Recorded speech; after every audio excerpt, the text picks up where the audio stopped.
Hello, what's up this afternoon, everyone? Happy New Year, welcome, fine 2022 to you all. Good to see you, lustful G's.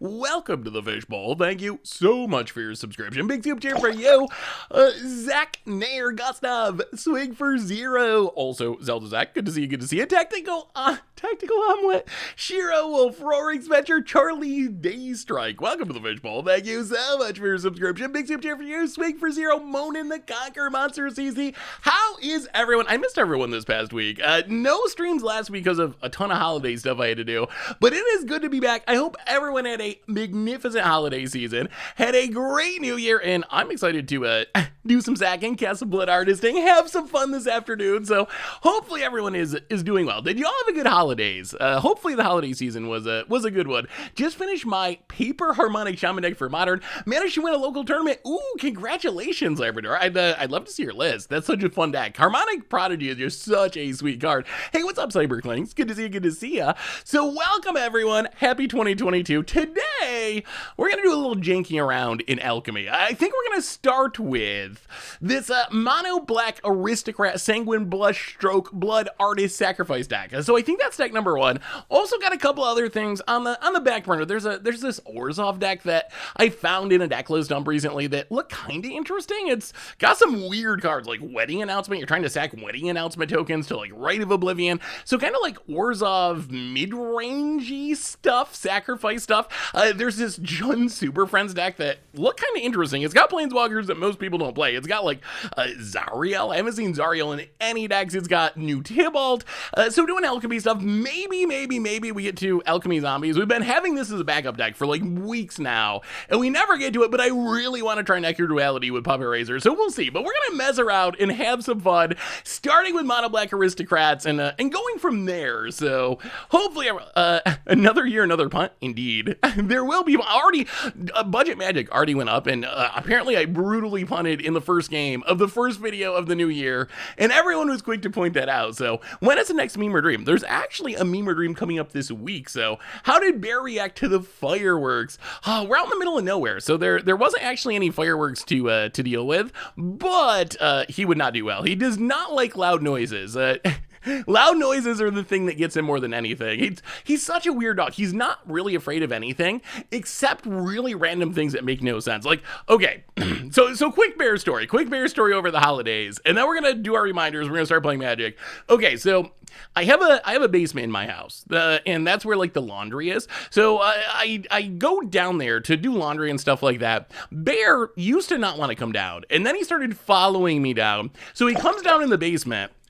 Flowstrabus TV, welcome to the Fishbowl. Thank you so much for your subscription. Big soup cheer for you. He comes down to the basement, and there's just this like spot on the wall where there's like some insulation, and I don't know, I didn't even notice it. And he just started barking. He was like so scared of this spot on the wall that's it's nothing. It's just like a little spot of insulation. And he was barking and freaking out and like running around. So I eventually had to like cover it to get him to calm down. That was the only way he'd calm down.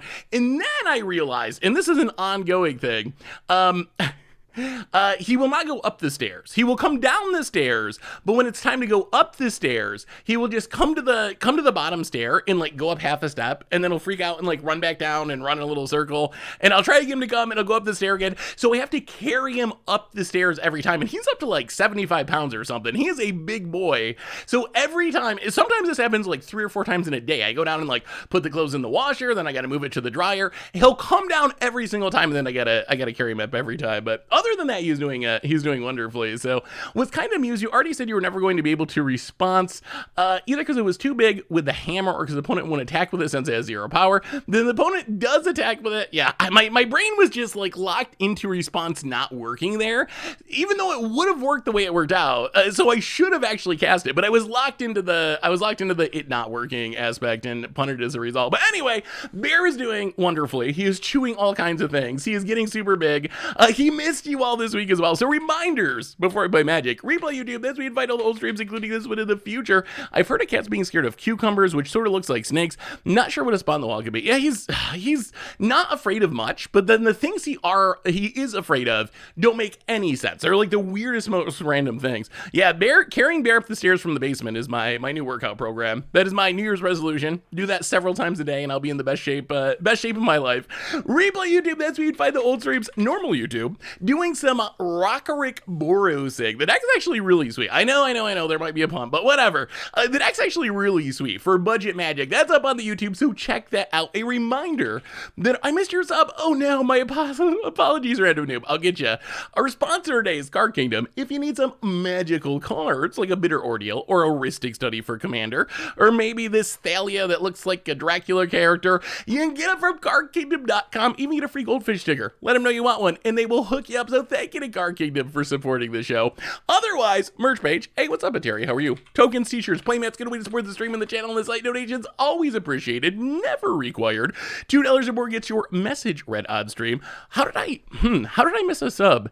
I feel like it didn't pop up yet or something, but my apologies for missing this up. Welcome to the Fishbowl. Thank you so much for your subscription. Big scoop cheer for you. Thank you. So what are we playing today? We are starting with this mono black sacrifice deck, and then we'll try the Orzhov build too, because the Orzhov build looks really interesting. Have not played Alchemy in a minute. I don't know. Maybe we just get run over by dragons. Maybe that's where the format's at. But this deck, it is an Aristocrats deck. What we are trying to do with this deck, we are trying to play Meat Hook Massacre. We are trying to play Sanguine Brushstroke, which is essentially double Blood Artist. And then we are stacking Cursebound Witches. We are stacking Shambling Ghast, 2 Fell Stingers in Deadly Disputes. We got Voldaren Bloodcaster, which is really interesting in this deck because Sanguine Brushstroke cares about a creature dying or a blood token being sacrificed. When a creature dies, if we have Voldaren Bloodcaster, we get blood tokens, so we can kind of double up our Blood Artist value with Sanguine Brushstroke if we make a bunch of blood tokens by sacrificing our creatures, and that's essentially the plan of the deck. We got Lolth, which likes creatures dying, and it can draw us cards, and it can make spiders to keep us alive, Blood on the Snow to sweep the board, and that's essentially it. So that is the plan of the deck. Mono Black Aristocrat, sideboard, discard, removal, discard, more removal, some Turgrids is a kind of jank out plan. If we bring in all of our discard, we can also bring in Turgrids and really get opponents that way. Also kind of good in control the backside, against control with the backside.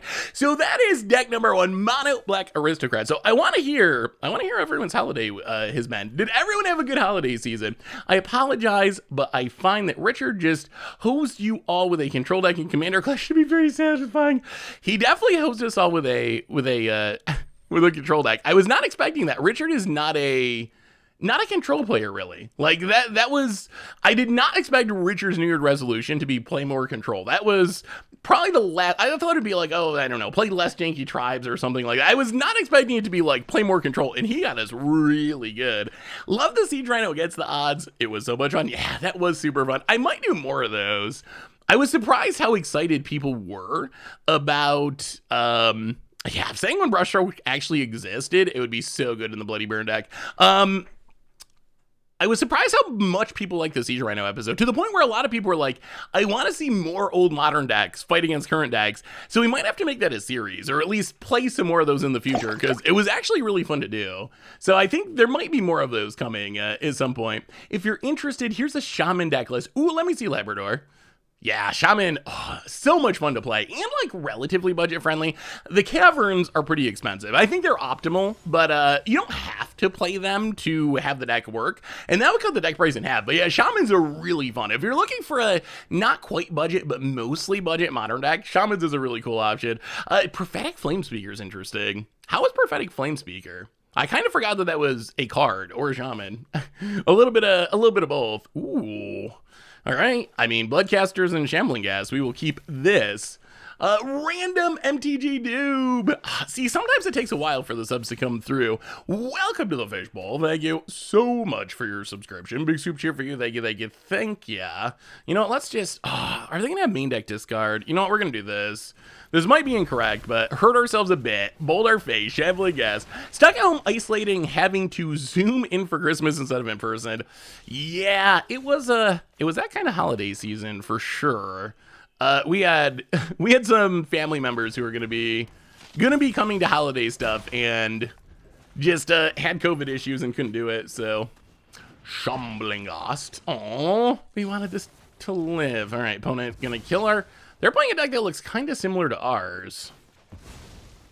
Is this like a real archetype? is Mono Black Aristocrats like a real Alchemy archetype? Are we just playing a top tier deck without really realizing it?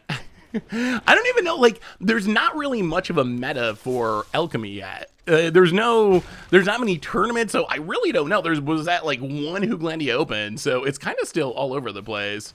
About it. Oh god, Meat Hook Massacre. Why shock on turn 1? So maybe I was being unnecessarily afraid of stuff, but basically my concern was, I wanted to play the 1-drop, but my concern was, wow, that's a lot of blood tokens. My concern was getting our MDFC hit by like a duress or something, some sort of discard spell. That would have been really, really, really bad for us. Well, land Lolth.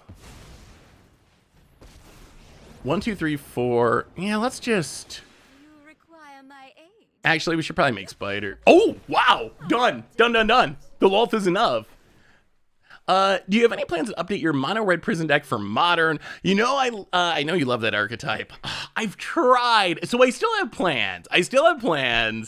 There's actually a version of mono red that's a little maybe themed, janky around the edges, but there's one that's coming out pretty soon. Here's a problem I run into.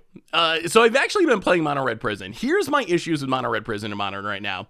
So the big problem was losing Simian Spirit Guide. Simian Spirit Guide is really important for speeding up the deck. The deck can function without Simian Spirit Guide, but it's like a turn slower than it used to be. So here's the issue. Because it's a turn slower, this does two things. It gives the opponent a chance to play something like Ragavan before you can play Chalice of the Void. It also gives the opponent time to fetch out basics to get around Blood Moon, and then, oh boy, Ragavan's really tough for the archetype, because the treasures that Ragavan makes let your opponent get out from under the Blood Moon lock. And if you've ever played Mono Red Prison, the prison pieces all like support each other. Your chalices make it harder for your opponent to kill your Blood Moon because they can't like Nature's Claim it, and your Blood Moon messes with your opponent's mana, so they can't Prismatic Ending away your whatever.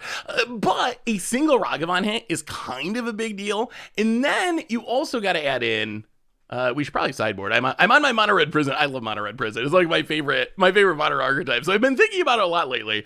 And then Prismatic Ending is also an issue, because Prismatic Ending, your opponent can just pay more mana into it and snipe your Chalice of the Void. So even with Chalice on 1, you would think, oh, like Prismatic Ending on 1 would get countered, but your opponent can just dump extra mana into it, still get rid of your Chalice. So there's a couple things that make it tough in the meta right now. But all that rambling to say, I have been working on Mono Red, and I have been working on Mono Red Prison, and there will be some YouTube videos with Mono Red Prison going up in the near future.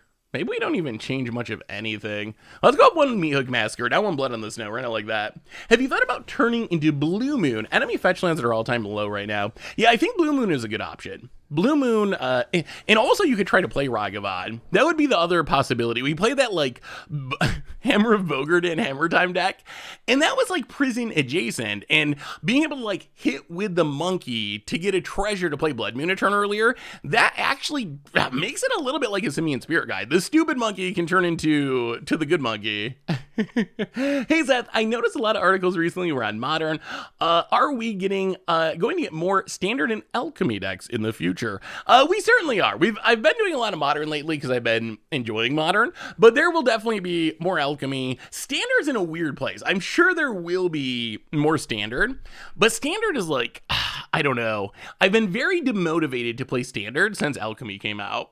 It's hard for me to talk myself into playing Standard with fully powered Alrund's Epiphany if I could play pseudo Standard with watered down Alrund's Epiphany and random janky digital only cards, which I actually kind of enjoy. Like, I like the chaos that the random cards cause. So I don't know, what are your thoughts on Standard?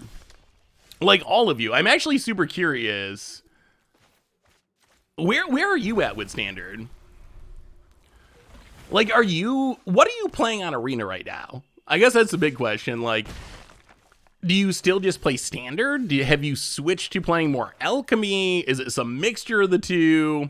But yeah, the normal pattern is a set comes out, we do a lot of standard for like a month, and then the next month before, in between, it's usually a mixture, and then the last month before a set release, it's usually a lot of...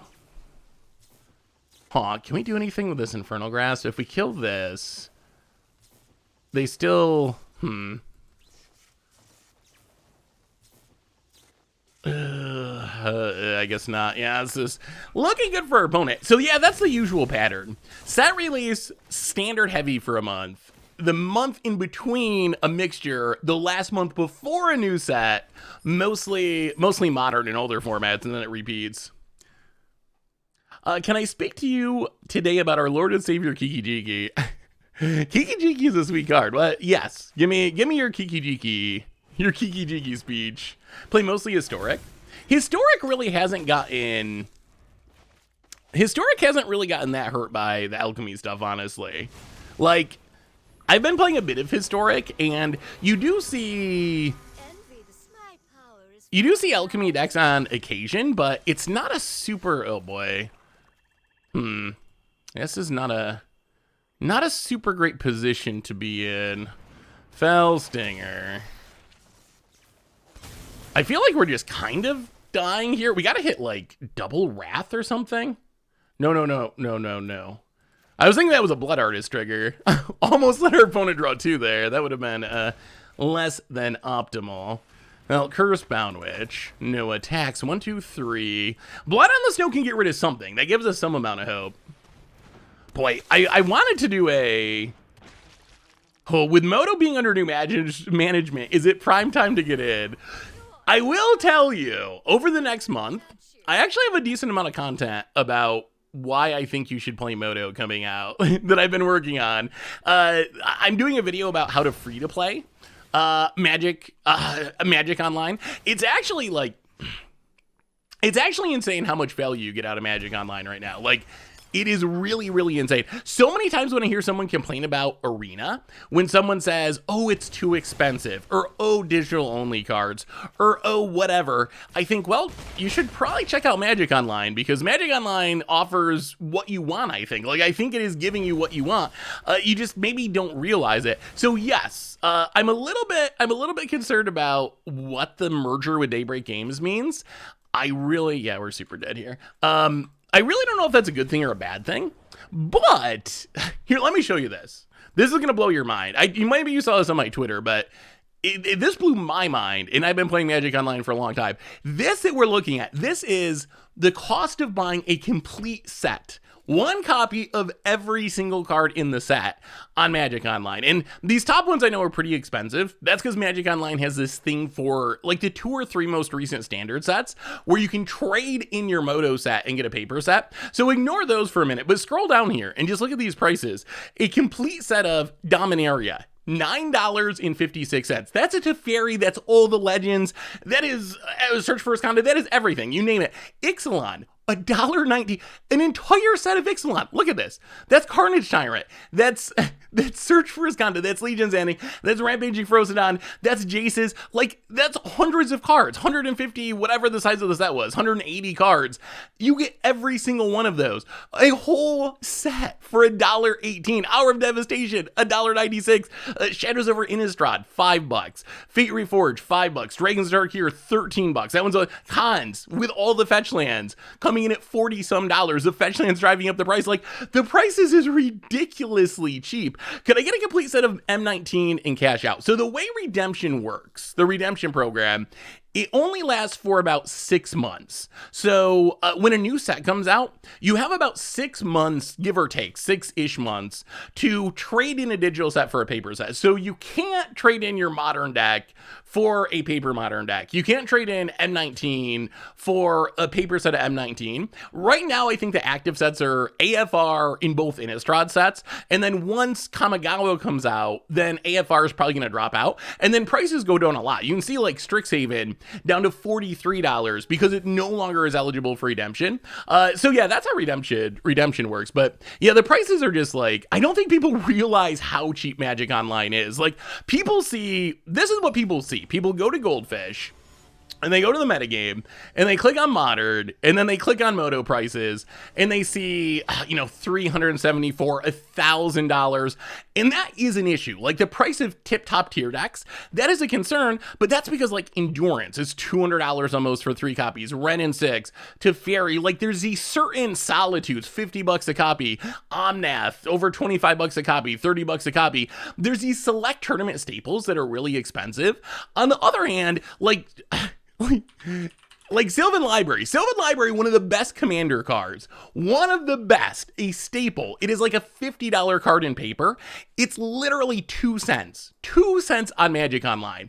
Cyclonic Rift is like 30 cents on Magic Online or something. Lion's Eye Diamond's like $2. If it's not like a modern tournament staple that was printed at Mythic and a Modern Horizon set, it's going to be really, really cheap. So I don't know. There's content coming up about that, but I would definitely encourage people to, if you're feeling down about, wow, can we keep this? I think we can. If you're feeling down about Arena and the economy, I would definitely encourage you to at least investigate Magic Online. I'm going to have some videos and articles coming out that's going to be hopefully helpful with that. What about singles from older sets? So singles are actually, in general, pretty inexpensive.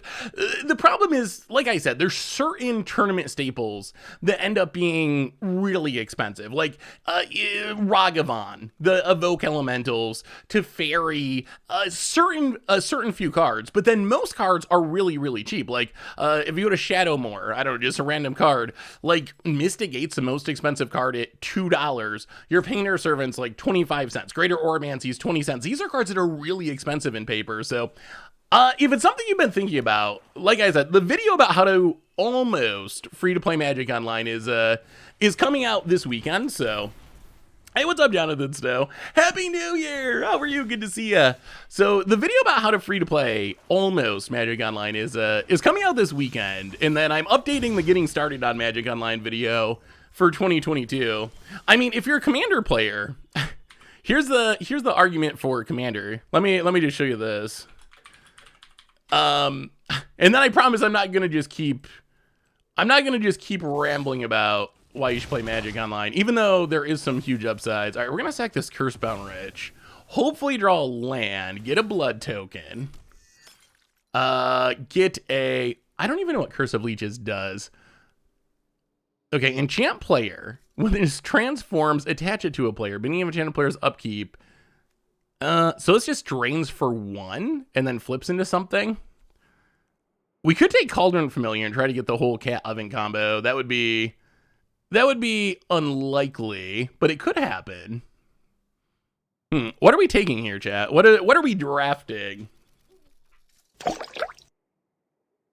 I mean, one argument for Commander is you can actually play Commander. The other argument I will show you in just a minute. It's just like Commander is incredibly cheap. Like, it is really, really cheap. Wait, what does this even... Oh, it turns into... Being even enchanted player's upkeep, they lose a life and you gain a life. So this is just draining for 1, and maybe... You know what? We're going to take the Cauldron Familiar. That's fine. Please, a land? Oh, no. Oh, that's awkward. Okay. Yeah, whiffing on land's not ideal. Okay, so look at this. This is when we did... So, boy, I'm getting ahead of myself because I'm doing a video about this. So there's rental programs on Magic Online that let you borrow cards. That's how there's like a subscription model. That's how we play all the modern decks, is you pay a flat fee, and then you can just access all the cards you need, essentially. Let's see, play this, play... We're going to go for the gold. We're going to go for the gold. Show us Cauldron Familiar to go with the... Or show us Witch's Oven to go with the Cauldron Familiar. So they have these free rental programs, though, where you can borrow $5 or $7 worth of cards. These are the Commander decks that we built. that cost less than $5 on Magic Online. These are decks that you can build for free with one of those rental programs. Look at Richard's deck. It's $315 on paper. It's got Cloudstone Curios. It's got Sylvan Libraries. It's got $80 Aboro. Like, these aren't just horrible piles of common. These are pretty functional looking deck. Crim's deck, he's got Mana Drain in there. He's got Mana Drain in his less than $5 deck. So, especially in Commander, money goes really far on Moto. Like, you can get a lot out of Magic Online without spending hardly any money. Nobody in particular, welcome to the Fishbowl. Thank you so much for your subscription. Big super cheer for you. Yeah, Pioneer's definitely awesome too. Big super cheer for you. Thank ya. Curse is deceptively good. It might have deceived me. Wait, if it's tickets, then how can you pay 0.4, for example? So tickets are just dollars on Magic Online. You can't actually pay with real dollars, so you gotta like buy tickets from WotC from the store, and those are the equivalent of dollars. But basically how it works is, if you have a dollar, a ticket, and you buy a 40-cent card, there's like 2 or 3 main bots that I would recommend you using: Card Hoarder, GoatBots, MTGO traders, and they just save the credit. So it's basically like if you bought a 40-cent card and gave them a dollar, you would have 60 cents in the bank. So then you could go at any time and take up to another 60 cents worth of cards without giving you any more tickets. Hey, what's up, Aussie Dave? How are you? Morning, Seth. Happy New Year. Happy New Year. Sorry I missed the giveaway stream. Was looking to winning some sweet goldfish merch. Next time, Aussie Dave. Probably a tough time zone for you. What time, when I do the Thursday stream, what time is it in Australia? It's gotta be an awkward time zone though. Well, go to combat, attack you. Oh, if we can hit the witch's oven, that would be absolutely hilarious. Come on, show us that witch's oven. Block with that fell stinger. About it. Come on. All right, witch's oven. 20%. 20%er. Okay. Drain. Blood. And...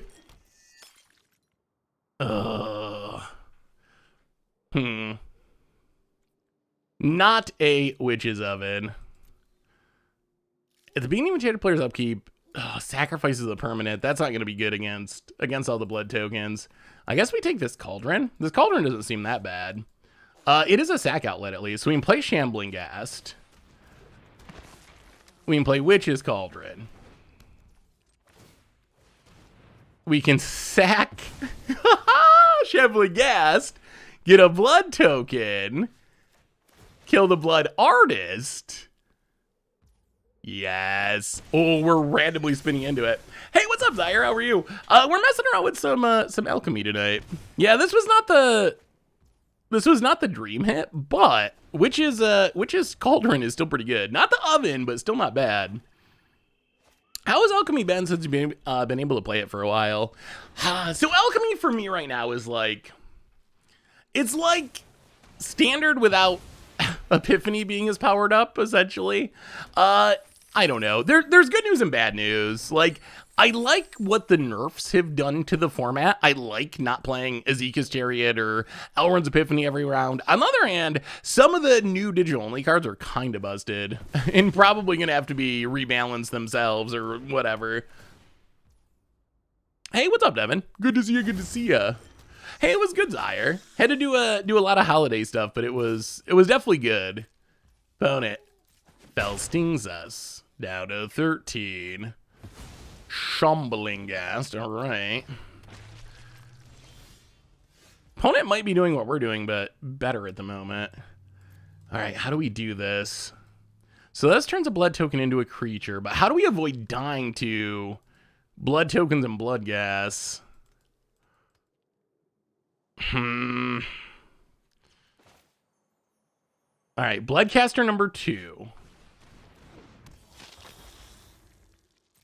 Go to combat. Turn on a blood token.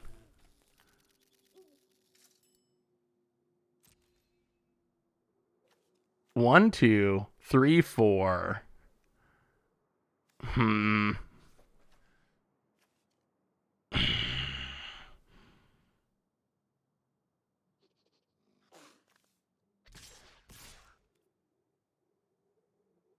All right, hit our opponent for 5.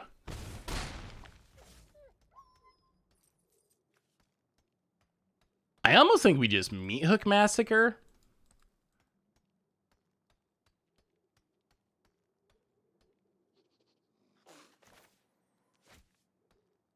We can Meat Hook Massacre, kill this, kill this.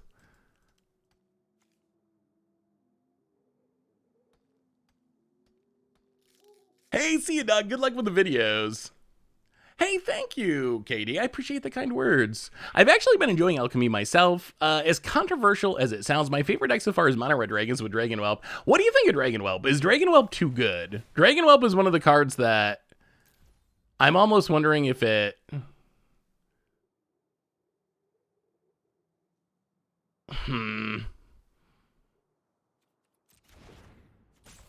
I'm almost wondering if it's going to need to be rebalanced or banned.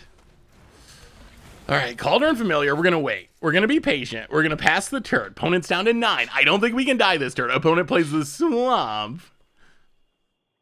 Hey, see you, Labrador. Thanks for swinging by. The Dragon deck's really good. The Whelp is very strong. The cost reduction card. I don't know if it's like, I don't know how spicy it is, but if you're a fan of dragons, like it is very good.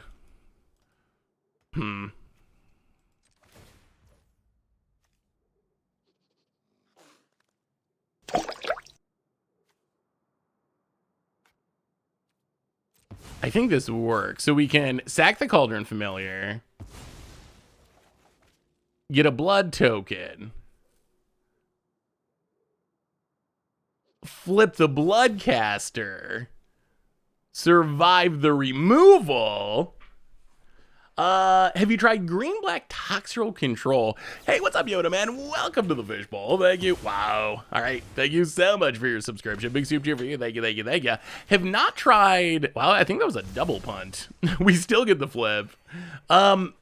We've played Toxrill in Standard. I don't think we've played it in Alchemy.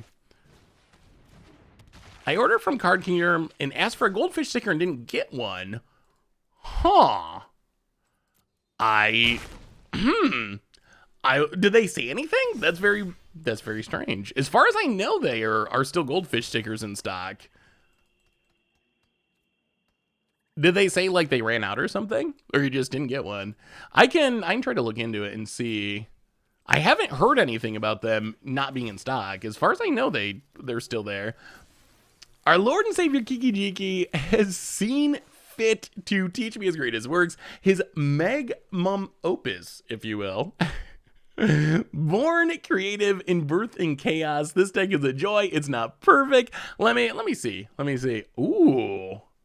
Magma opus. Kiki-Jiki. I mean, Kiki-Jiki is pretty solid.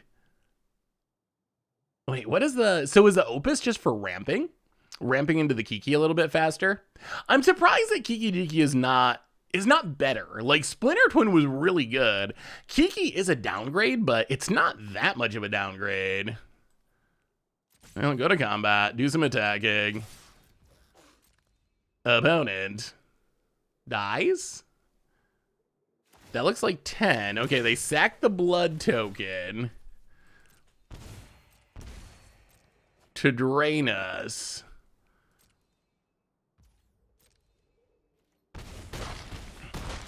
To 2, and then we... If only we had... Are we in danger of dying?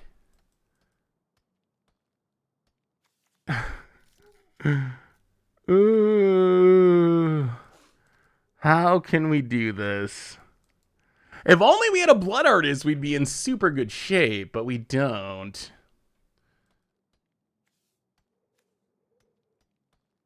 We can't get back the Cauldron Familiar. Aghanim's Awakening. I mean, I guess maybe we should have tried to Aghanim's Awakening and go for lethal that way. Blood on the Snow seems bad.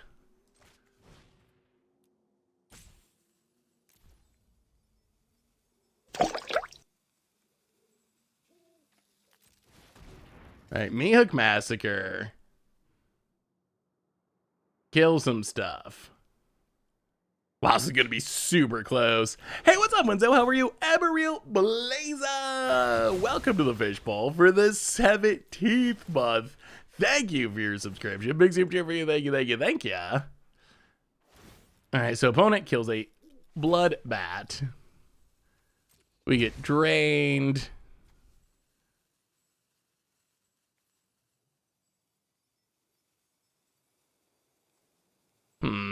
We get drained. The bat dies. You get drained.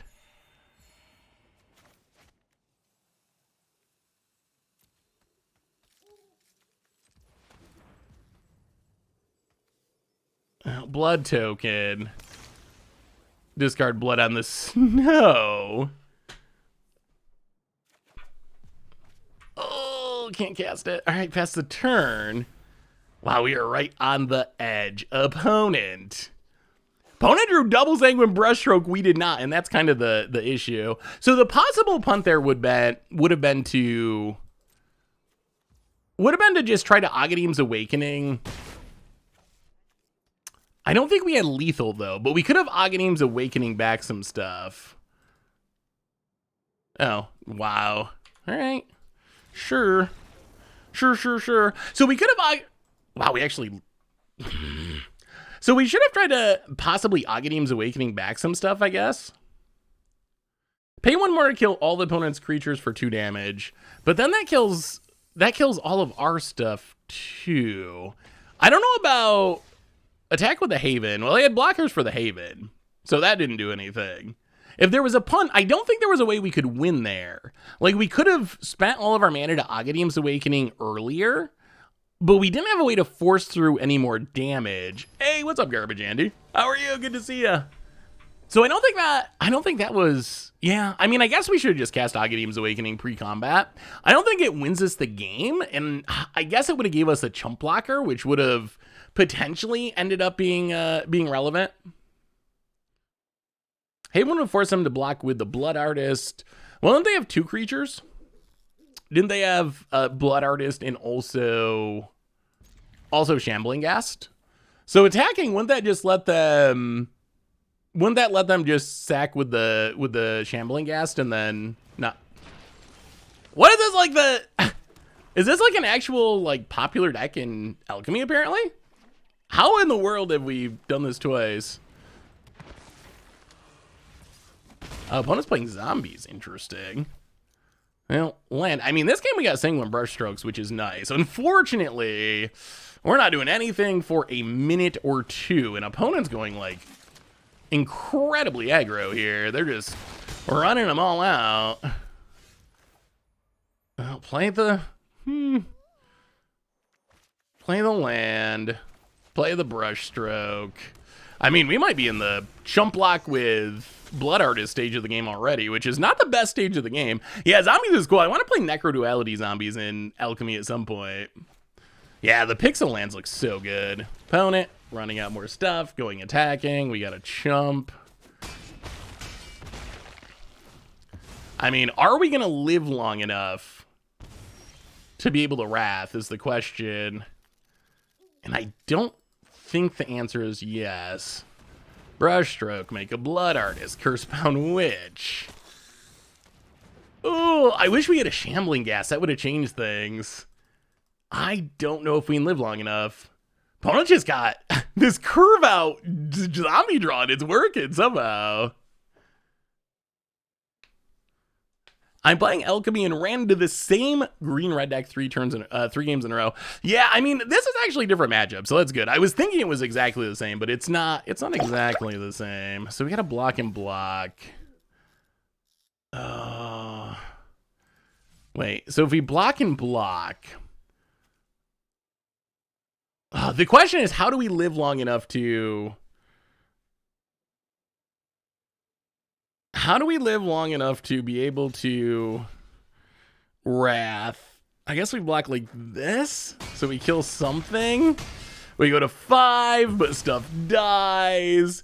Never Stop Stare for the 7th month. Hey Seth, I was your opponent last round. I'm so pumped. I'm a longtime viewer. I've been having mirror matches on.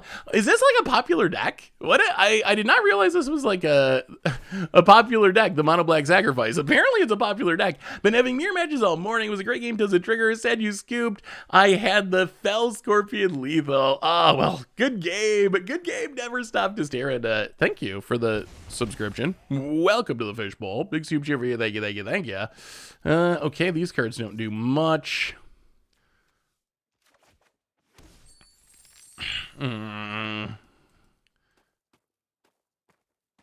So we can sack blood tokens to gain some life. I mean, if we can live until we cast... If we can live long enough to cast this blood on the snow, we should have it. Like, the sweeper's gonna be so good if it resolves. About it.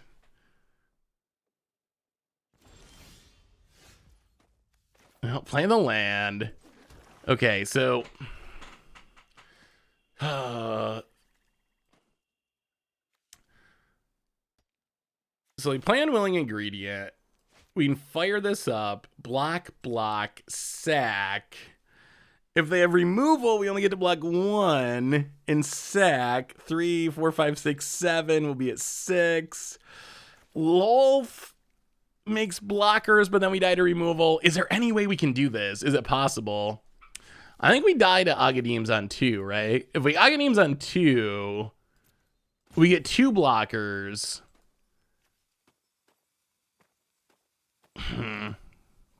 We get 2 blockers. We gotta assume that one of their cards is removal. They kill the Blood Artist. We go up to 6. We block. I mean, I guess maybe we just can't beat removal here. The other option is to pass. Fire up Faceless Haven. Block 3, 6, 7, 8, 9, 10 in double sack blood tokens. But then if Faceless Haven dies... Oh my goodness. If Faceless Haven dies, then we can't blood on the snow and we lose anyway.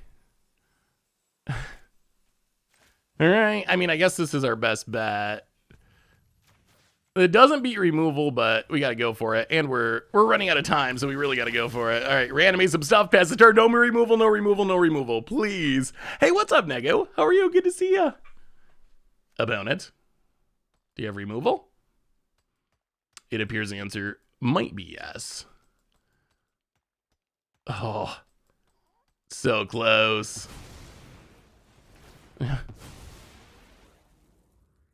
Okay, sure. Crafted Identity, that's spicy. All right, and that is lethal. Oh. Random question, does Arena have cross-platform matchmaking, meaning mobile players can match against PC players? Yes. I believe the answer to that is yes. I don't really like this sideboard. The sideboard feels pretty bad. I don't know about these Raven Feeblements. Raven Feeblement, I don't really understand the... I mean, it's very good in one specific matchup. But I don't think that, I don't know. I guess Clerics is a deck people play in Alchemy, but I kind of feel like it's not that good in Alchemy. I think it's better in actual Standard than in Alchemy. Well, all right. Well, we'll be on the play this time, which is a pretty big deal. Turgid works well against them. I mean, I guess they got a little bit of sacrifice stuff. We probably should have brought it in the last matchup. I was thinking of it as a card that we were going to try to bring in with our discard, but maybe it's worth just bringing in against decks trying to sack stuff and being like, if you don't have removal, then it's good. So we maybe should have tried bringing it in the last matchup. I don't know if Zombies sacks that much, though. Like, they sack decay tokens, but that doesn't really do anything. Yeah, Valentine's, I think, an underrated card. Yeah, I did, Nigo Judo. How was your new year?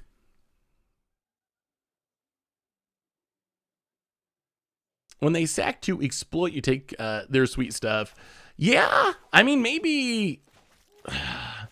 Yeah, maybe there's enough exploit stuff to make it worth it. I think the problem is the tokens. Like, if they're just sacking decay tokens, then it doesn't do anything. I mean, we'll try bringing it in for game 3. And see, because it does seem sweet if it works. I just worry about them sacking a bunch of decay tokens if they do sack stuff. Opponent. I mean, we're on the plane we got removal this game, and our opponent did not have just the insane curve out, so I feel like that's good news for us. Opponent. So, what have y'all been playing in Alchemy? Or in Standard, for that matter. Actually, how is Standard? I haven't played Standard in a minute. Is Standard any good?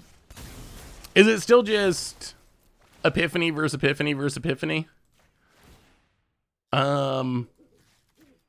One of the weird things about Alchemy is I wonder if it's gonna keep Wizards from managing Standard at all. Like, maybe Standard will never. Huh? Maybe Standard will never be good because Wizards will just figure, oh, we got Alchemy now, so we'll just rebalance stuff for Alchemy, and no one plays Standard in paper anyway, so we'll just forget about it. That is an actual concern. I've been doing Dimir Control with Hullbreaker. Ooh, definitely my new favorite card. Yeah, Hullbreaker is definitely super sweet. Oh, let me see. Elks. Welcoming Jeskai. Ooh. I think did you send me a version of this? I feel like it looks familiar to me. I feel like you sent me a version of it at one point. Kind of like Jeskai Tempo almost. Yeah, let's just pass. See what our opponent's got. Epiphany versus Mono Green versus Mono White. All right, so that sounds about the same. Yeah, I thought you did. That looked familiar. Anyone get anything sweet for the holidays? Opponent. Thinking. I know by the argument, it's not like they managed to balance Standard before Alchemy, so why would it all of a sudden get worse? Well, no. Wow, Sphere of a... Interesting. Interesting. Opponent goes attacking. So this is going to Wrath everything anyway? At the beginning of your upkeep, exile all creatures and all planeswalkers with mana value less than the number of void counters on it. And all creatures and planeswalkers in graveyards. Huh. No one ever plays Fear of Annihilation, but it's actually, I guess it's okay. We'll just do this and draw cards. Opponent. Lego Paris Skyline. That sounds pretty sweet. Opponent gets decayed. Now we untap. Play the land. I don't want to do nothing because of the sphere.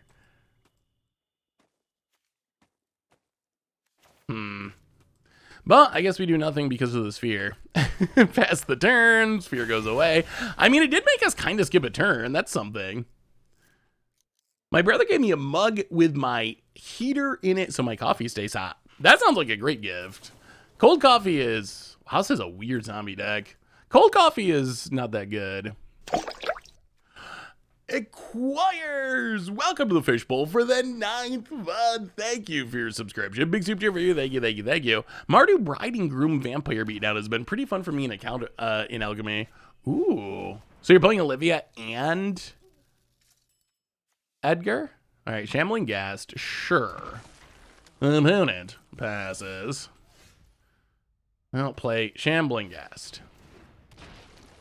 Fell Stinger. Sack Shambling Ghast. Draw cards. Kill your Shambling Ghast. We better hit a land here, Magic Gods. All right. Okay, sort of.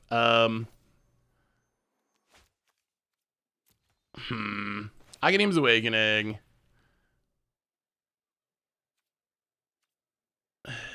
Untapped. I mean, we got brushstrokes for literal days past the turn. Oh, I cannot stand cold coffee. I know some people really like it, but I don't know. I've never gotten into cold coffee, like, at all. About it. Gonna make some zombies of the decay variety. And well, I mean, we got a ton of brush strokes, which is good. Hopefully we can get an Aristocrats win here. About it. Passes. Deadly Dispute. Well, 1, 2, play a brush stroke.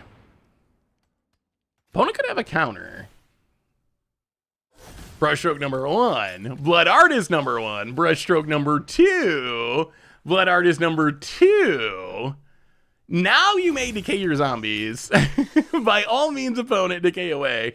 Hey, I'm glad you got it. Yeah, I got most of the prizes sent out. I still have to get the ones that are going outside of the US sent out, but they should be sent out in the next day or two. But yeah, if you want a prize on the last stream, hopefully it should be there, be on its way shortly. How do you drink your coffee, Seth? Cream, sugar, no frills. So I don't mind black coffee, although I'll have like a little cream and sugar at some points. But I most commonly just drink it black. Why don't you do instant deck techs anymore? Instant deck techs, I think, are a relic of the past, essentially. Basically, what happened is, when I started doing instant deck techs, that was before streaming was as big of a thing. That was before there was as much content on YouTube. So basically, there would be a cool deck published, and I could make a deck tech and post it like 2 or 3 days later. And it was still something that was like kind of new and exciting that people didn't know about.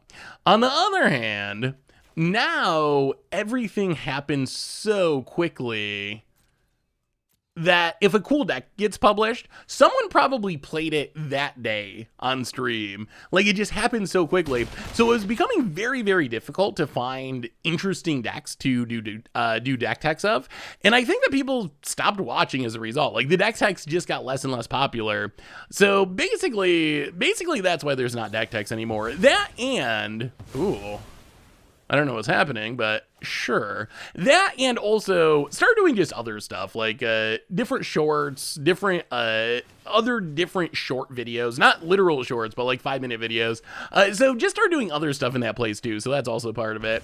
My current best of 1 alchemy list, does Delver stink? Yes, it does. Ooh, Delver sweet. All right, so opponent corpse cobbles a big corpse. Wait, do we win here? What happens if we sack a blood token, discard whatever, perhaps a Infernal Grasp, drain you for 2, untap, land, Deadly Dispute. Actually, that doesn't even do anything. Shambling Ghast. Blood on the Snow. Creatures. That's more like it. Get back a Blood Artist, because why not? And a few triggers and a few treasures, and our opponent done. And that's what we wanted to see. That is the Mono Black Aristocrats kill. That's what we were hoping for. I mean, I guess Miuk would have done it too. I mean, any number of things I think just wins there. Like double Blood Artist, because Blood Artist is old school. It triggers on any creature dying. So all of our opponent stuff dying is draining for 2. All of our stuff is draining for 2. So yeah, I guess Miuk also would have done the same thing. Yeah, Delver is sweet. Delver hasn't really caught on in Standard, but I'm surprised that it hasn't done more in like Alchemy or Historic.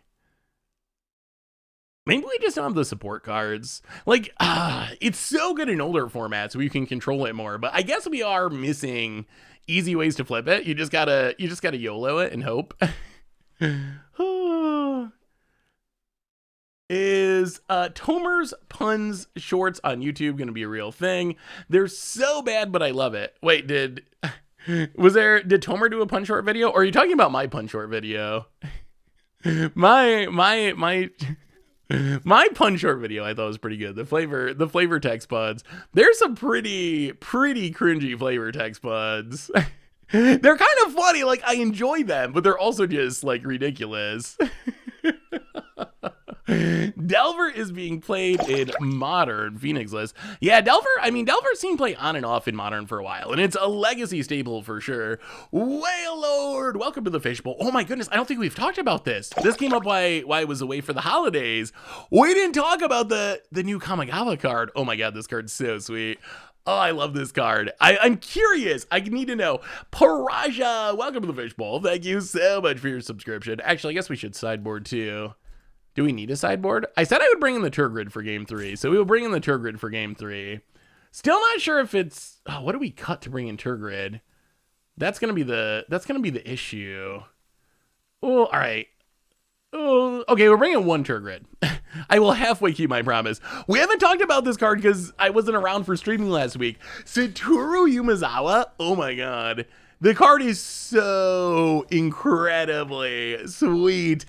3 mana ninja, 2/4, lets you ninjutsu any creature from your hand for 4 mana, and when you ninjutsu, you anticipate. You get to grab one of your top 3 cards only once a turn. Probably the sweetest ninja commander that Wizards ever made. I know Eureka is busted, but I actually think that Satoru is just a way more fun ninja commander. Did I see the new Ajano?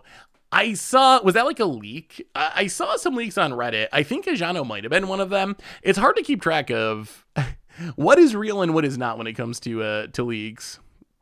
Any advancement on the 5-color Karth deck? I haven't worked on 5-color Karth. I think this card is really fun though. Like, my only concern about this is, exactly, SLS, my only concern about this in Commander is I feel like everyone's gonna kill it. And the problem is, I know everyone's hyped about, okay, I'm gonna like Blightsteel one-shot someone, which is obviously awesome. I'm gonna like put an Eldrazi into play, that's amazing. I just want to like loop Muldrifters. Like I just want to do fair. Let me pick up my random Fairy Seer to put a Muldrifter into play, and then next turn pick up the Muldrifter to put a Fairy Seer into play, and anticipate I'm not gonna kill you. I'm not even gonna really hurt you. I'm hitting you for like 2.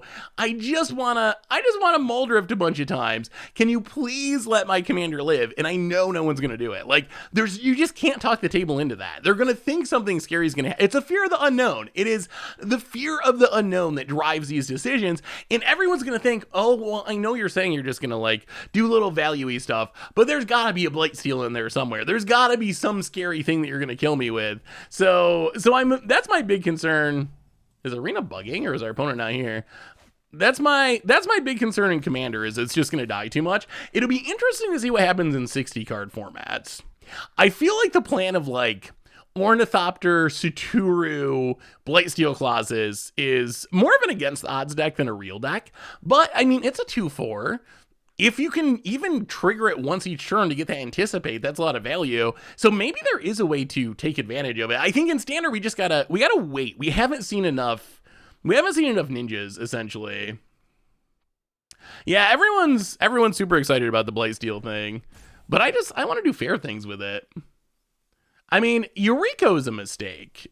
That's what it comes down to. Speaking of kill on sight, I mean, it doesn't even matter with Eureka because of Commander Ninjutsu. Like,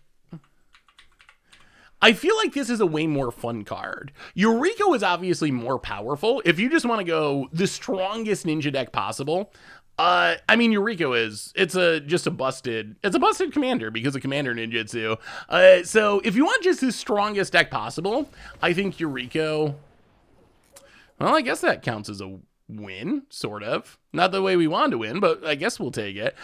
So it's not as strong as Eureka, but I think it's way more fun. Like, I think the new version, Satoru Yumezawa, I think it's just one of the most fun ninja commanders that Wizards could make. I love that you don't have to be a ninja deck to make it work. We get a lot of powerful tribal commanders these days, but they're like powerful tribal commanders that make you play a ton of cards to their tribe.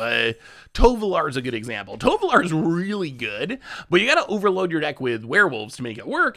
Satoru Yumezawa, it's really good, and you don't even have to play another ninja in your deck. It like turns all of your stuff into ninjas, essentially, with its everything as ninjutsu ability. So I love the card. I think it's a really cool design.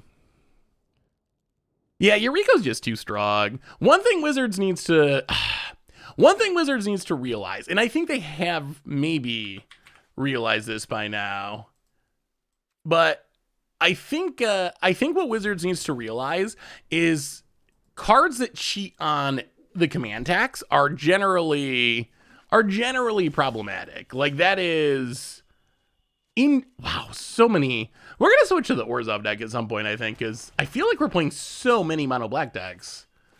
I didn't. Oh wait. Okay, not mono black, but it's playing something slightly different. But Wizards really just needs to avoid cards that cheat on the command tax. Those are almost always problems. Hey, what's up, Wallacas? How are you? Good to see you. Good to see you. Yeah, Derevi is a good example.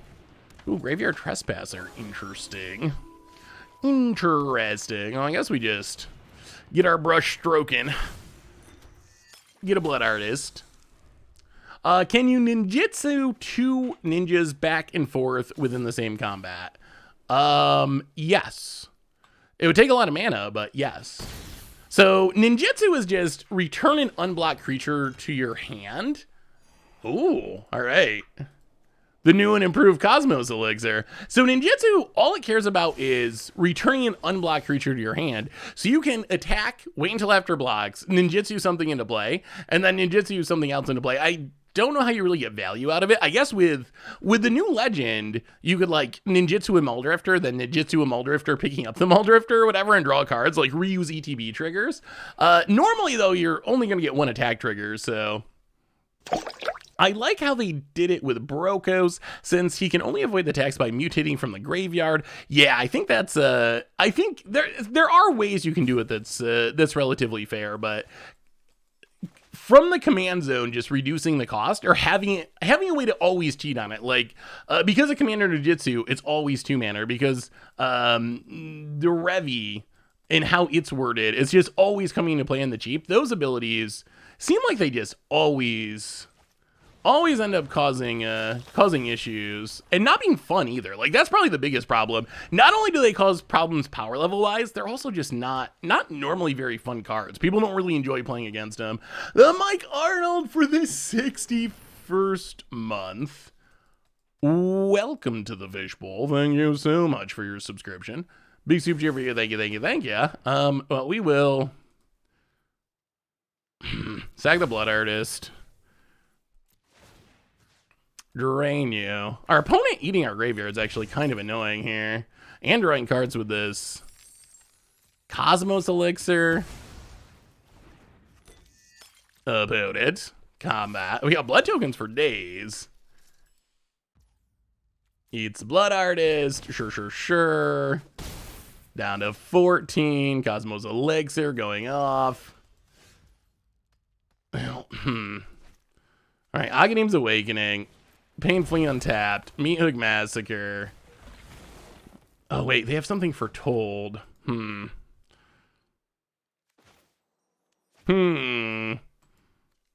is frightening. If this is Starnheim Unleashed, you know what? Let's kill the Trespasser. Step 1. Spend our treasure on the Cursebound Witch. Step 2, pass the turn. If it's Starnheim Unleashed, then we can Blood on the Snow, and we still should be fine. Oh, Suspicious Stowaway is exactly the kind of card you want in a ninja deck. Edgar. Another Witch. Huh. Well, play Lolth, I guess. Make some spiders. Pass the turn. I mean, at least we can chump block this Edgar for a long time. Edgar is actually like kind of strong in the right deck. Why would people try to swift it up in Standard when the busted cards are still legal? Yeah, I mean, that's kind of where I'm at with Standard. Sucks that Standard on Arena is just Epiphany, Mono Green, Mono White, Alchemy, Rec Creativity, and Standard. Now no one is even trying. I wonder if do you think that's true? I mean, yeah, the pixel lands. I try not to buy a lot of cosmetics on Arena, but the pixel lands get me every time. They're so good. They look so nice. My will cannot be hidden. Well, let's take the Cauldron. The Cauldron actually seems pretty good here. Opponent untaps with Edgar. Edgar is kind of... We haven't played Edgar's Skeletal Swarming deck, have we? What if you just put all the repeatable token stuff together? I kind of want to build that now. That actually sounds like it'd be sweet. Edgar, Skeletal Swarming, whatever the wedding announcement enchantment is. Battle for Vertigard, maybe? That actually seems like it could be a cool deck. Maybe we should try to build that. Opponent plays a land. Gotta be Sternheim Unleashed, right? Hopefully we didn't... Oh, Doomscar, okay, that's fine. That's way better than Sternheim Unleashed. About it. You like the Nyx Full Art lands? Yeah. I like the Mirage lands, but for some reason they have the new border. They gotta put more old border lands on Arena, I think. Well, Cursebound. Alright, how's the best way to do this? Play the land. Make some spiders. Cursebound Witch. Which is called... We're just gonna draw cards. We're gonna draw cards! Many cards will be drawn. People rarely try Standard because you have to win to get rewards, and you have to play a good deck to win, and it's pricey to experiment. I mean, that's kind of just an Arena issue. It's so funny, because when Arena came out, everyone was focused on, oh, isn't it going to be great that my Teferi Hero of Dominaria, costs the same as insert random bulk rare. I don't even know. I don't even know what card is the best example.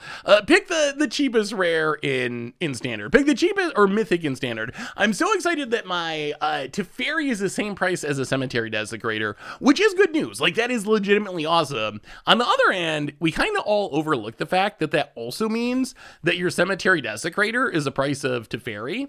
So Axis of Mortality. So then the problem is, why would you ever buy Axis of Mortality or Cemetery Desecrator if it's the same price when you could be getting a legit staple? And then you end up in this like not very diverse meta because everyone's just like crafting the top tier cards and you're seeing the same decks over and over again. But I don't think that's really a Standard problem as much as it's a problem with how Arena is set up. Like the Arena economy, essentially. After watching the last Commander collection, listening to Richard go on about Control not having win cons, I want to show you my Yarion Train deck. Ooh. Let's add Cursebound Witch. My Yarion Train deck, the Resharding cards are such a good way to get a win in a blink game.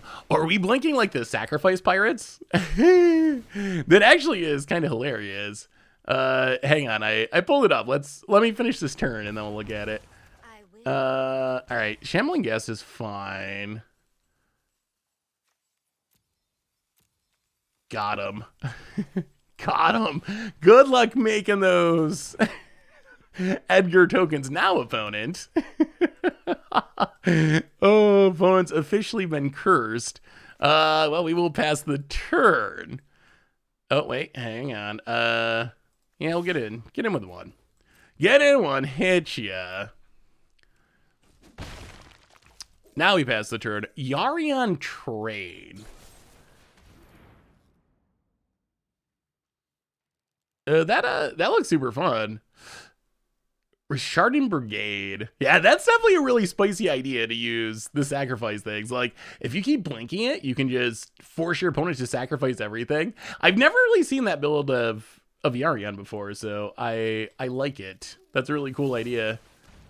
Second Felsninger. About it. Gets a removal spell fizzled. Makes a token, gets drained. Thank you, Trespasser's Curse. I mean, I kind of like that. Oh, you do it? Yeah, Brago would be another good commander to do that. To do that with. I kind of like the randomness of Alchemy. I'm still not sure if it's going to catch up with me, but the fact that you just end up with these random cards that aren't even in the format on the battlefield, I find it kind of fun on occasion. Like, it's got a little bit of Momir in it, in a way that I don't know if it'll remain fun for months and months and months. Hopefully it does. But at least for the short term, like, the random chaotic nature of the format is kind of enjoyable. Yeah, I'll just make a treasure. Don't really care about killing the 1/1s. Draw some cards. Cursebound Witch.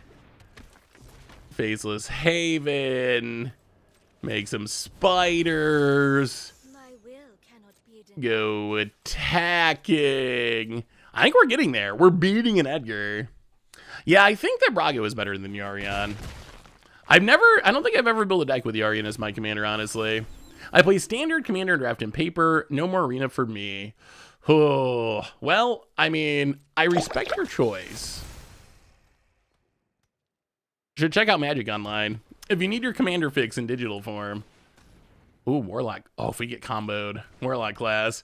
Blue Collar Man. Welcome to the Fishbowl. And F. Craver. Welcome to the Fishbowl. First time sub. Big soup cheer for you. Thank you, thank you, thank you. It's going to be a good year of content. And I'm hyped for Kamigawa. Like, I think this year's going to be really good. To Bunker. Happy New Year to you for this 6th month. Welcome to the Fishbowl. Big soup cheer. Little mini sub train. Thank you, everyone.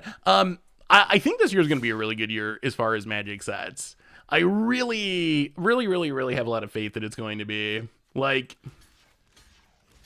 Kamigawa already looking like a winner. People are really hyped for it. I'm really hyped for it. New Caperna, it seems like it's going to be really sweet. It's got a really cool theme. And then we have like 2 classic. You know what? Let's try these leeches. Everyone says that leeches is better than it looks. So let's see if we can leech. Block, stuff dies. But then, and then the Brothers War stuff is going to be spectacular. Dominaria is going to be spectacular. Like, oh, it's going to be so good. This is going to be a really good year of Magic. And that's not including the extra stuff, like more Commander Legends, Master sets, which, I pray. My Magic New Year's wish is that Wizards figures out a way to get prices in check. We're back in that mode, especially for Modern, that prices are just so expensive. Hey, what's up, Lucid? Happy New Year. Good to see ya. So I'm hoping that maybe the Master sets this year will help with that. Kind of worried the Brothers War set is actually going to involve a time travel plot that will pull another many and make Urza and Mishra into Walker cards. Ooh, would that be good or bad? All right, so opponent is wrathing. Making a bunch of triggers. Sure. Boy, Edgar is hard to kill forever, isn't it? Edgar is just always floating around. Yeah, I've never... So I know the basics of the Brothers War, but I've never actually like read the novels or anything. Is that actually a possibility? Could they be planeswalkers? Well, all right, make spiders. Make spiders. Play Bloodcaster. Play Faceless Haven. Play Fell Stinger. Sack Fell Stinger. Trying to see if we can flip this Bloodcaster. Okay. Brush Stroke. Make a Blood Artist. Okay, that's 5 blood tokens. That's the flippage. Go to combat. Blood token beatdown. Oh, I think we're getting there. Go to combat. Attack you. Attack you. About it. Fictional for the 11th month. Welcome to the Fishbowl. Thank you so much for your subscription. Big soup cheer for you. If I buy you an Irish Cream Old Brew, will you drink it? What is Irish Cream cold brew? Yes, I will drink it. I've never had an Irish Cream cold brew. I'm not even exactly sure what that was. I might regret saying yes. But yes, if you buy me an Irish Cream Old Brew, I will at least try it. I can't promise I'll drink the entire thing, but I will try it if you do. Is it actually good? What is the appeal of cold brewed coffee? Are any Magic novels worth reading? Having had an Irish Cream cold brew, missing out, it's fire. Ooh. Well, maybe I'll have to try one. So opponent's playing Orzhov. How do we exile creature seems good. Let's bring in the Eaten Alives. Turgid. I feel like it's hard to sideboard too much. I feel like we need pretty much all of our cards. So we can basically just trim, because we're kind of like a combo deck for the most part. Is this deck list on the site? It is! ! Deck will take you to the deck page. I did add one more Agadeem's Awakening over a swamp, since I guess I can just update it real quick. Yeah, it's fine. We're gonna try the Orzhov build in a minute, I think. Now land in Cursebound Witch. Opponent. So are any of the Magic novels worth reading? What is like number one? Number one Magic novel, if any of you have actually read them. I know the most recent ones, I want to say it was like War of the Spark. Oh my goodness. Just reading it, it was not high literature, that's for sure. It was pretty bad. It was like really, really bad. Like, no offense to whoever wrote it, who I don't remember the person's name. They probably wrote it over the course of like a weekend or something, but it was really, that kind of made me think, okay, like if this is so bad, is it even worth trying the other Magic novels? Or should I just assume that all Magic novels are like really, really bad? I think taking Cruel Reality is almost certainly wrong, but it's also super fun, so we're doing it. Discarding a hand size, eh? We can Fell Stinger and not exploit. That seems awkward. We can sack our treasure to reanimate Cursebound Witch.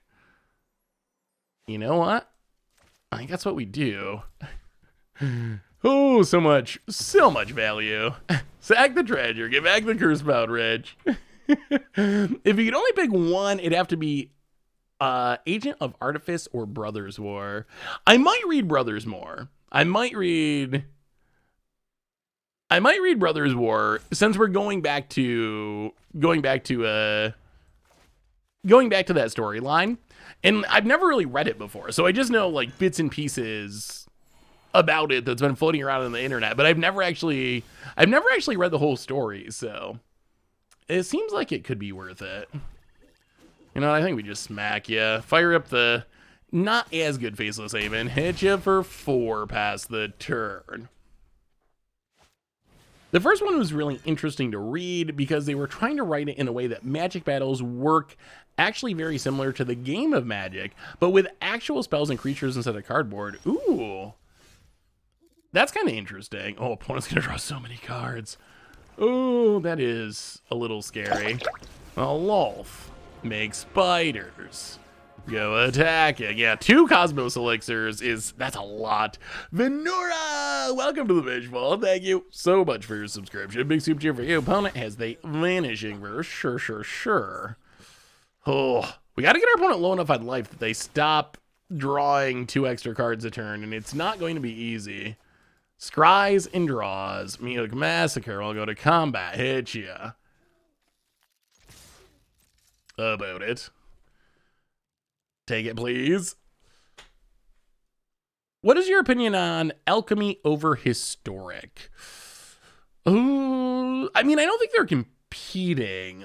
In my mind, they're not competing. In my mind, Alchemy and Historic are 2 different things. For me, Alchemy is more competing with Standard, honestly. That's the choice I find myself making when I sit down to play. Would I rather play Alchemy or Standard? I feel like Historic has just been along for the ride, and it's been incidentally hurt by Alchemy, just because it's really shaken players' confidence in it with the nerfs, in the card changes. Like that's just made players less confident in the whole idea of the Historic format, which I think is a big negative. And I think if there's one thing Wizards should fix, like I will stand by my feeling that sure. I will stand by my feeling that discard. I'll stand by my feeling that Alchemy is actually a positive. I think adding Alchemy to Arena in and of itself, I think is a good thing. I think having more options as far as formats to play in Arena is a good thing. I think if they want to embrace the digital only aspect, I think that's fine. So I think Alchemy existing is a big positive.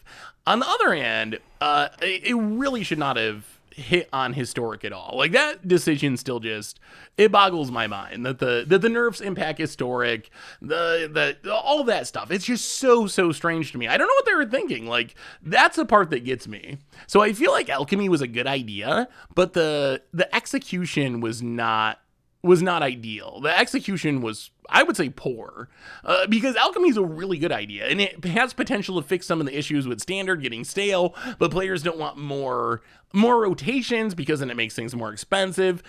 So the idea of it, a lot of it is really good, but Historic should not have been hurt by it, and Wizards needed to realize, secondarily, that it was going to make the game more expensive for players, or at a minimum. So it's going to make the game more expensive for players, and it's going to reinforce the idea that Arena is super expensive. It's going to make that a big conversation, and Arena and Wizards just did not address that in what I would say is a satisfactory way. I want a Cruel Reality, but I'm afraid they're just going to Vanishing verse it, and that's disappointing. You know what? Let's just... Oh, what are we afraid of? All right, boom, curse you. Your reality is cruel. I quit Arena entirely with Alchemy because of the last straw, they do have the Vanishing verse, of predatory behavior from Wizards in regards to the economy. And I mean, I think that is definitely a fair take. Like, that's a fair take, in my opinion. It is, that was your last straw for the Arena economy, I can't blame you for feeling that way, because it was another negative in a long history of negatives with Arena economy. It really blows my mind that they, I don't know, do they not, they gotta know, they gotta hear this feedback, because everyone's constantly, if you ever go to one of their streams, everyone is yelling it to them constantly. So you know that they're hearing the feedback about the Arena economy. I guess it's just like, I think what it comes down to is we're making so much money doing it the way we're doing it now. You can yell all you want, and we just really don't care. Like, that's all I can figure. That's the only thing that makes sense to me is essentially like, we're making so much money that, sorry, like, you may feel free to yell at us. You can yell all you want. It's kind of like when someone comes into a YouTube video, or and they leave kind of a mean comment, or they come into the stream to tell you how you punted, and you're like, yeah, okay, like, I mean, you're watching the video, so thank you, I guess. Like, I wish you weren't yelling at me, but I mean, I appreciate you watching the video. And I think that's kind of how it goes with WotC, with this economy stuff. I honestly think Standard could have been fixed by just saying every set gets 12 or 16 months in Standard. Then they could focus on Pioneer as a new type 2. Yeah, that was actually my feeling too, is that faster rotation, which 12 or 16 months in Standard would be. Ooh. How many Vanishing verses do you have, opponent? How many Vanishing verses do you have? Hopefully not too many, because we are going to keep playing Cruel Realities, and sooner or later, one of them's going to stick, and you're going to be very sad. Path of Peril to destroy some stuff. Sure. Get drained. I mean, I guess these Cosmos Elixirs mean this is kind of only dealing one a turn, which is kind of awkward. Opponent gonna get a bunch of life. Double Cosmos Elixir is kind of actually really good, isn't it? Hope they change for the economy for some folks, but also hope that they don't make limited economy worse to compensate for constructed. I mean, I've definitely heard from some people that the economy works for them. People who draft a lot, people who free to play and grind a lot, and if it's working for you, that's awesome. I hope also that Wizards does not change the economy in a way that's worse for you.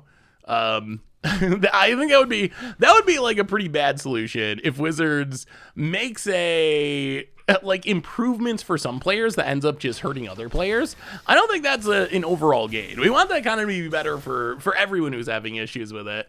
And I think like it's really simple little thing. Like, sure, you can go back to like you can go back to the very foundation of Arena and be like, oh, well, they need to have trading, they need to have dusting, etc., etc., etc. Like, you could go all the way back to that. But really, like, the community right now wants pretty little things. Like, hey, when you nerf the cards, I would like if you could compensate me for the fact you nerf them like every other game does. Things like that. These are not big crazy asks. They seem like pretty reasonable, at least from my perspective, like pretty reasonable attainable asks. So, I mean, hopefully we do get some action on some of these things.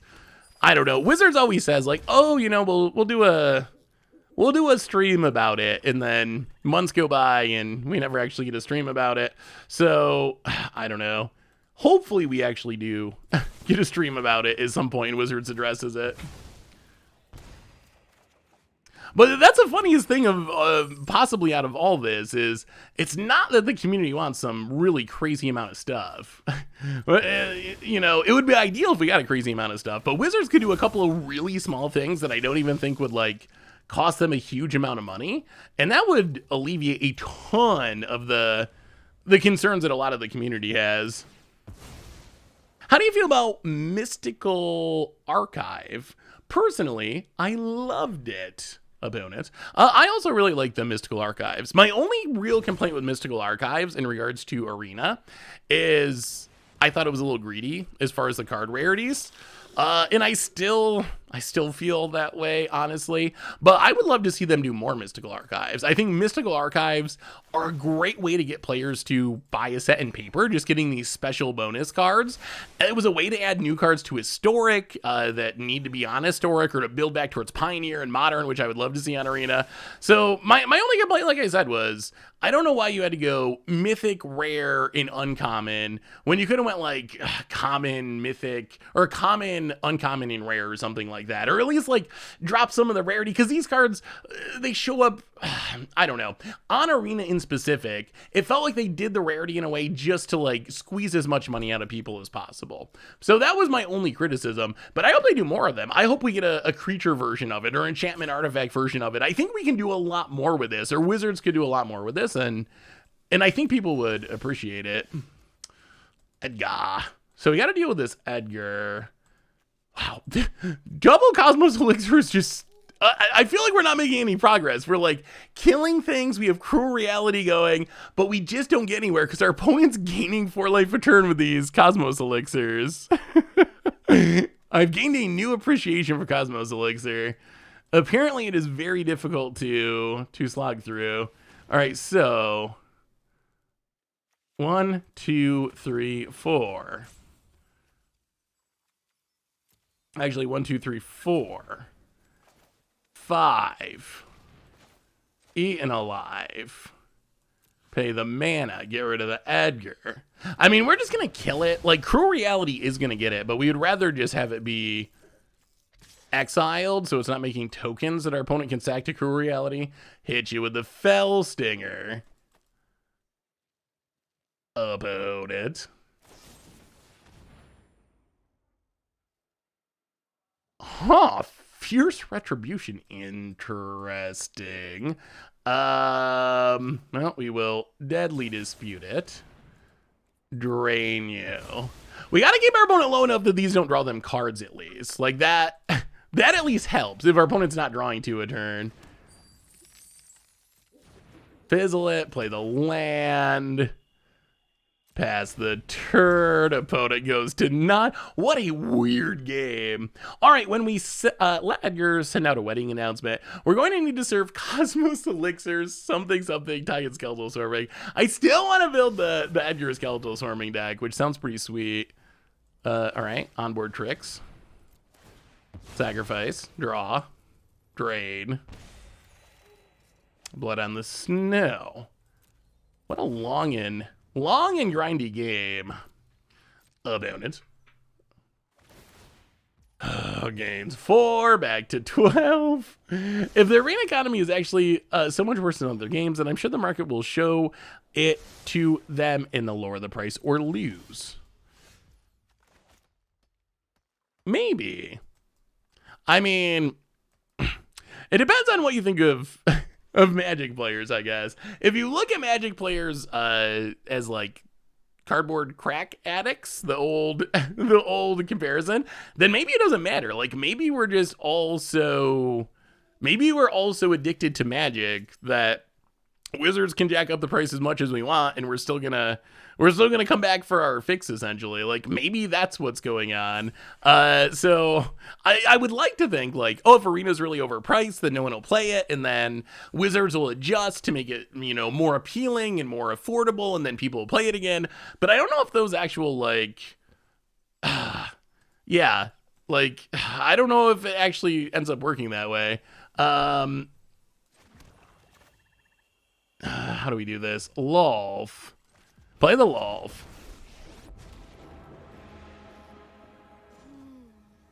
Faceless Haven. Hit ya. Opponent's got one card in hand. Is it possible for us to close out this game? Hit you to 9. Make some spiders. Pass the turn. The grindiest game ever. Cruel Reality. Down to 4. We're so close to actually winning this. Opponent. Warlock class. Sure, that is fine. We need MTGA Anonymous. When am I going to play the next deck? After this match, we're going to try the Orzhov deck. This has just ended up being a very long match, but yeah, we're gonna switch after this one. I mean, have any of you actually quit Arena? That's something I wondered, because you hear people, wow, opponent's desperation mode. I think that does it. You hear people talk about it. I see people post this in Reddit, like, oh, because of Alchemy, I quit Arena, I uninstalled, I whatever, like. Do people actually do that, or is that just people saying that? Is that just people saying that, like venting on social media? Well, there's a few people saying they actually quit.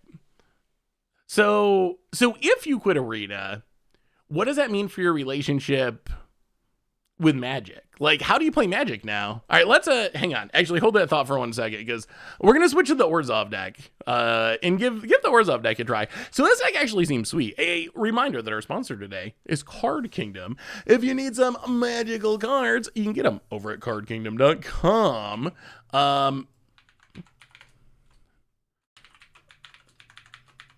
So let's switch to the Orzhov deck. I will update it. The Orzhov deck looked kind of interesting. Seeing our opponent Edgar kind of makes me want to try some Edgar action. So what do you do? So what do you do if you quit Arena? I quit, but I'm also burnt out in general. I still play paper and collect cool cards. Collecting cool cards is fun. I usually stop, then come back when a new set drops. I mean, I think a lot of people play games that way. Like, you play for a while, and then you stop playing, and then an update happens, and you come back. I pay paper and watch content. Do you play Moto, Sir Elks? Paper only. Yeah, I mean, if you got a good play group, paper only is pretty fun. Like, if you got people to consistently play with. All right, so the Orzhov deck. This Orzhov deck looks kind of sweet. It's similar. It is a Blood Artist Sanguine Brushstroke deck, but we are sacrificing wedding announcement tokens. We are sacrificing Edgar tokens. We're sagging Legion Angels. We still got the Fellsingers and the Deadly Dispute. So we got ambitious farmhands. This deck, outside of the Sanguine Brushstrokes, it's very Alchemy free. We're not playing a ton of Alchemy cards. Well, I guess there's some in the sideboard with the City Stalker connoisseurs. But essentially, white-black sacrifice, mid-rangey, weird cards that I don't know why we're actually playing, like Wedding Announcement that don't see any play, deck. So a similar play pattern to the last one, but going into white for some spicy stuff. So we're going to give it a try and see. I'm curious how the Orzhov build works. The formats I've been playing recently are the Surge and Project Zomboid. Wait, I don't know what either of those are. I get tired of how little value I was getting from being a paying player. I just watch stream and collect certain cards now. I mean, it makes me sad to see so many people saying they're not playing anymore.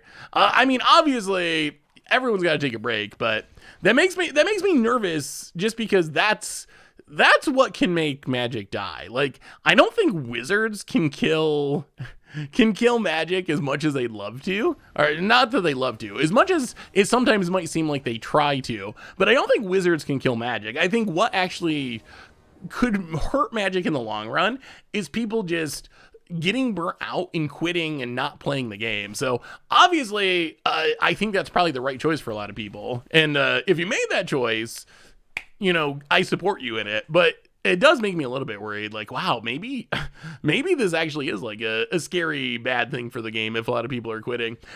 Is Alchemy a good place to start on MTGA? So Optius, yes, with a bit of an asterisk. So it is the newest kind of like, I guess, controversial. I was going to say hyped, and it is hyped by some people, but it is the newest format. The only thing is, it's a little more expensive. Like, as far as needing to get wild cards, you need more rares and mythics. So it is a good starting place, but as a brand new player, it might be better to start with just standard proper, because then you don't got to worry about getting the rares and the mythics from Alchemy itself. So I might just start with standard, and then potentially move into Alchemy after I got used to playing Arena. But either one is fine, and Alchemy is the newest format they just added. Opponent. Wow, this is something. Wow, are we Felstinger not sacrificing? I have a rule that I always exploit Felstinger, but I think it's actually necessary just to not exploit it. Oh, that feels so bad. It feels so bad. I don't like Moto because it's clumsy and old. That is true. Really, I feel dumb for paying an extremely profitable company to use such an old and weird program. I mean, that's fair. Moto is definitely old looking. I'm used to it, so I'm sure I'm biased when it comes to Magic Online, just because I've been playing it for so long. For me, it's really easy to overlook stuff that if you're a new player, and seeing it for the first time, it might be actually like kind of a big deal for you, where the graphics are like, oh my god, this looks so bad. For me, it's just like, oh, it's just Moto. Good old Moto, same as it's been for the last 15 years. Ooh, did you know, Magic trivia,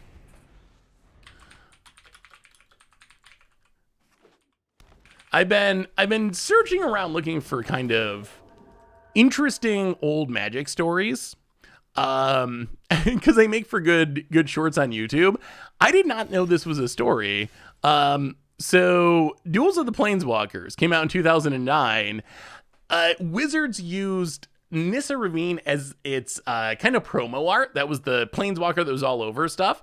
And apparently the video game rating company, I can't remember. Do you know who actually rates video games? It's some abbreviation of 4 letters. I could look it up if I had to. But they had an issue with how Nissa was dressed. So the Nissa art on Duels of the Planeswalker actually is edited because they thought that Nissa had a bit too much cleavage, I guess, a little bit too much skin showing. So they actually had to redo. Yeah, they had to redo the Nissa art because of her clothing, which is crazy because the art was printed on a Magic card, and Magic is usually pretty good and tame when it comes to stuff like that. So yeah, definitely kind of a wild story. Who would have thought? Duels of the Planeswalkers, of all things, getting rating strikes with the ESRB. It's not even a China thing, although they do change a lot of art for China. I think that Chinese art is actually an untapped bling out your commander deck. Wow, what is our opponent's deck doing? Arnie Broken Bow. I think that Chinese art is actually an untapped has untapped potential as bling for commander decks. There is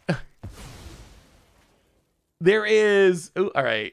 Stuff dies. So I don't know if you know this, but like skeletons are very taboo in China. So Wizards changes art with skeletons. Some of them though are just like really random, like a horned turtle. There's a different. I don't even know why this was an issue. It's funny you brought this up because I was just researching this. But like horned turtle, for some reason, this art here of horned turtle was apparently not acceptable.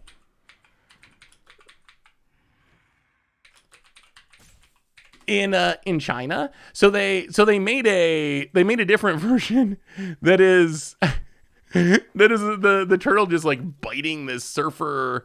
I'm not 100% sure the gender, but biting some blonde person's arm. So I think there's actually like really, and I think this card's actually pretty expensive because it's really rare. So I think that one way that no one blings out their commander decks, that you definitely could bling out your commander decks, is by using the Chinese censored art version. There's also some that just have like anime characters in them, where they took like the art that went to the rest of the world wasn't good for China, and they just changed it and it has like anime characters. So it's actually kind of cool. I kind of want to research it more and do an article about it, because some of the art was actually really sweet. Some of it was sweeter than the original, I think. About it. Oh boy. Okay. Arn getting big. Going to combat, attacking. Ha. How do we avoid dying? What is our opponent even? Oh, we must have got bumped down in rating. We must have got bumped down in rating with the reset. Wait, are we playing unranked?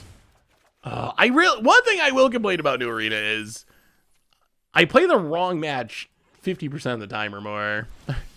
Now they redesigned everything. I always end up going in the wrong one. 1, 2, 1, 2, 3, or 5. You know what? Go to combat, attack you. I think we gotta kill this stuff. This Helena and Elena is gonna go off if we don't. Bonnet. Hey, what's up, Elf? How are you? 11 inches of snow. Wow, I only got like an inch or two. It's pretty tame here at the moment. All right, X5. So hit the board. Gave a Meog Massacre. Well, we didn't die to the Arnie. Descent upon the Fisherman was pretty funny. Some of the Watsy punts are Augur Bottom. Some of the Watsy punts are the best parts of some of those cards. I don't know if I don't think I'm in ranked right now, which is definitely not intentional. I mean, I guess it'll probably become, hopefully, more apparent once I play it more. But yeah, I joined the wrong event so much now.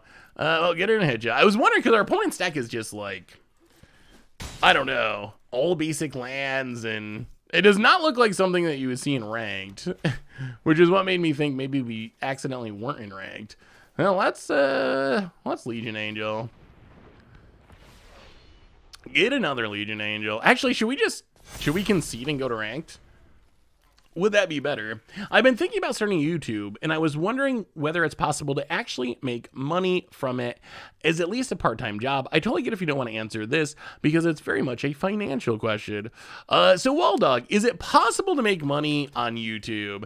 The answer is sort of. So, yes, YouTube does pay you something for the views that you get, but it's not a very large amount. It's I think a couple of dollars most commonly, like per 1,000 view. So it's not the YouTube ad revenue by itself, unless you're getting tons and tons of views. If you're getting 100 million views on a video, then I'm sure you're making insane amounts of money. But if you're getting 100 million views on your videos, then I think there's probably lots of ways you're making money. So I would say, is it practical to just start up a YouTube and do it as like a side gig or a part-time job? I don't know that it really is. I don't know if it's possible to get enough views to actually make it worth the part-time job money. A lot of people, what you see is they do YouTube and then they have like merch that they're selling, or they have a Patreon that people can support them that way in other ways to hopefully be able to make some money off of it. And I think that's probably the most common way to be able to profit off of YouTube. But just as far as like what YouTube pays you in ad revenue, I think it would be hard to start off a channel and get enough views to make it work. Doing it as a hobby, that's actually really good advice. Doing it as a hobby because you enjoy doing it, and then finding out that a lot of people watch your videos and actually making money off of it, that's a possibility. But I think if you go into it with the expectation of this is going to be my job or a part of my job or a side gig and I'm going to make money, I think most people probably would end up disappointed. Most people probably end up disappointed in not having it work out as well as they'd like. That would be my guess. But if you do it because you enjoy it, maybe you get lucky and make some money off of it. I think that's definitely a possibility. Or if you're doing it because you enjoy it and you end up making $5 a month or something, some small amount, well, I mean, that's a cup of coffee or something. And you were doing it because you enjoyed it anyway. So I would say just keep your expectations realistic. I think it would be tough to just jump into a new YouTube and be making, you know, thousands of dollars a month or something. All right. An opponent. All right. So we're going to count that as a win in Switch and try to go to ranked because we're going to just count that as a win. We're going to count that as a win in Switch. Don't people usually use YouTube as an advertisement for Twitch? A lot of people do both. I think some people use Twitch to advertise YouTube and some people oh my God, this setup. How do we, okay, Alchemy. Oh, that's just play though. I feel like this new system is not, I don't even know if this is better than the old system, honestly. Like the way this is set up now and it resets itself and I don't know. I don't know what any of these things necessarily mean. Like, why would I know that this means unranked? Like, I don't know. So I don't know. It's a matter of getting used to it, but I'm not sure the redesign actually was a positive. It's just very confusing. I think we're in ranked now. I think we made it finally into ranked. Wedding announcement. Yeah, wedding announcement's a card that when I'm in unranked. No. Am I really? Oh, we just intentionally scooped out of a game to go to ranked, and we still ended up in a. Oh my! This is a pretty good testament to the UI not being that great. All right, ranked Alchemy, best of. How do we end up back in unranked? How's that even possible? All right, let's do it. Okay, I think we made it. We got there. Oh, complaining about the symbols when you click back to unrank. Oh, well, I'm glad one of you got that. Oh, I mean, unranked is fine. I think it's really unranked is a good place for testing decks, and you play some diverse matchups. But at the same time, you run into some decks that are definitely in progress. Like our opponent's deck there definitely seemed like a budget deck. There were not very many or any non-basic lands, so it was a little bit I felt a little bit bad. Like sometimes you feel a little bit bad when you just kind of stomp on someone who like obviously is just starting on Arena. We did it though. We did it. With our powers combined, we made it into the ranked queue. Score 1 for the stream. Oh, we got the ambitious farman. People love ambitious farman. Hey, what's up, Bajo Grapego? How are you? People love their ambitious farmans. I mean, it's not a bad card. I don't know why people like it as much as they do though. Just going from the stream, when is the next time you'll be doing a viewer battle stream? So I want to do a viewer battle stream. I want to do a viewer battle stream before Kamigawa spoilers start. So I think it is going to be, I'll announce it this week. It's either going to be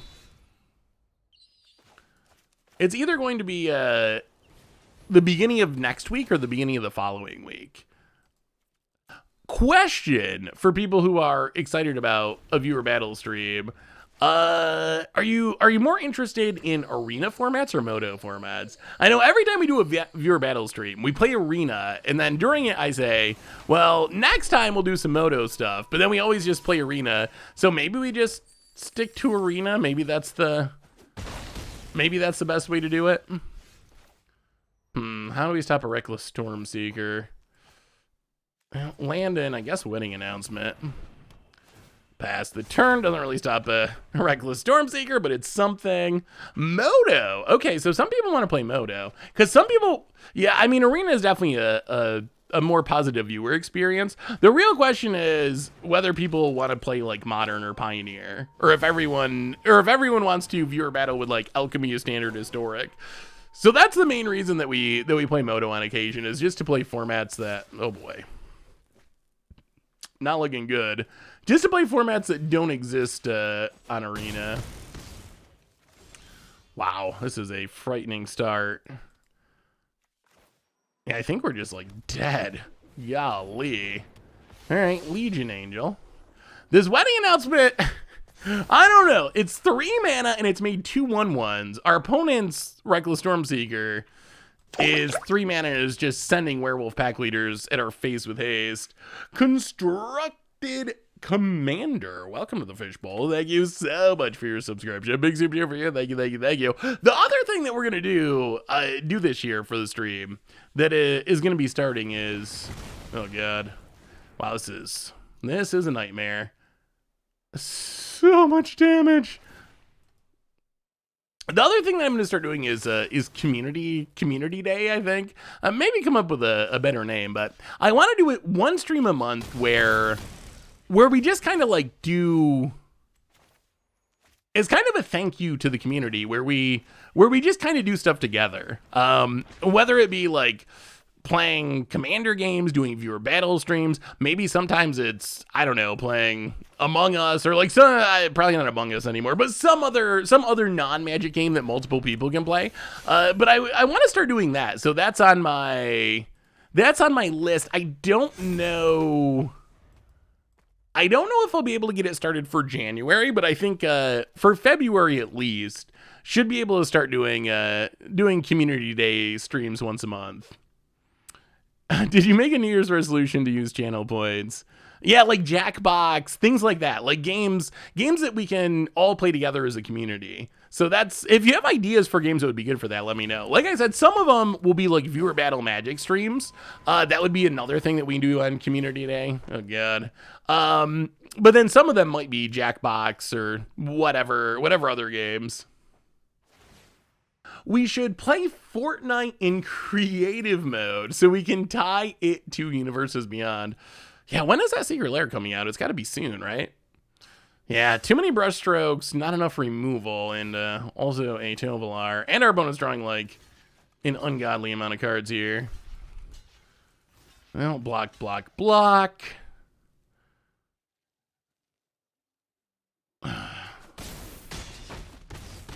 Down to 2, stuff dies. Kill this. I mean, this went really poorly, but we're not 100. Oh my god, they drew so many cards. We're not 100% dead. We're only like 99. Oh, that makes it worse. Oh, where have you been all of our lives? All right. The Mealik Massacre would have been really good on previous turns, but now it's just too late in the lair the Hydra gets us. I've never played Minecraft. Is Minecraft fun? I've seen videos of other people playing Minecraft, but I've never found it. How will you fit community days in between preview seasons? So I think the way I'm going to do community days, I was wondering that because I was going to say, okay, the first Monday of every month or something. But then the more I thought about it, I realized, well, that's probably not a good idea because the first Monday of some months is going to be during spoiler season, and we won't have a stream on that day. So I think the way I'm going to do community day is have it be like the first or the last stream of the month. And then that would take into account spoiler season. Something like that. Yeah, I thought about doing Thursdays, but then occasionally we miss Thursdays because WotC's stream reveals spoilers, and then I gotta do a spoiler video. So that was my only concern, is like, how do I do this in a way that dodges spoiler season? The best I've come up with so far is like the first stream of the month. So that way, if we miss Monday because it's a spoiler and we stream on Tuesday, then it'll be on Tuesday. The only downside is it's a little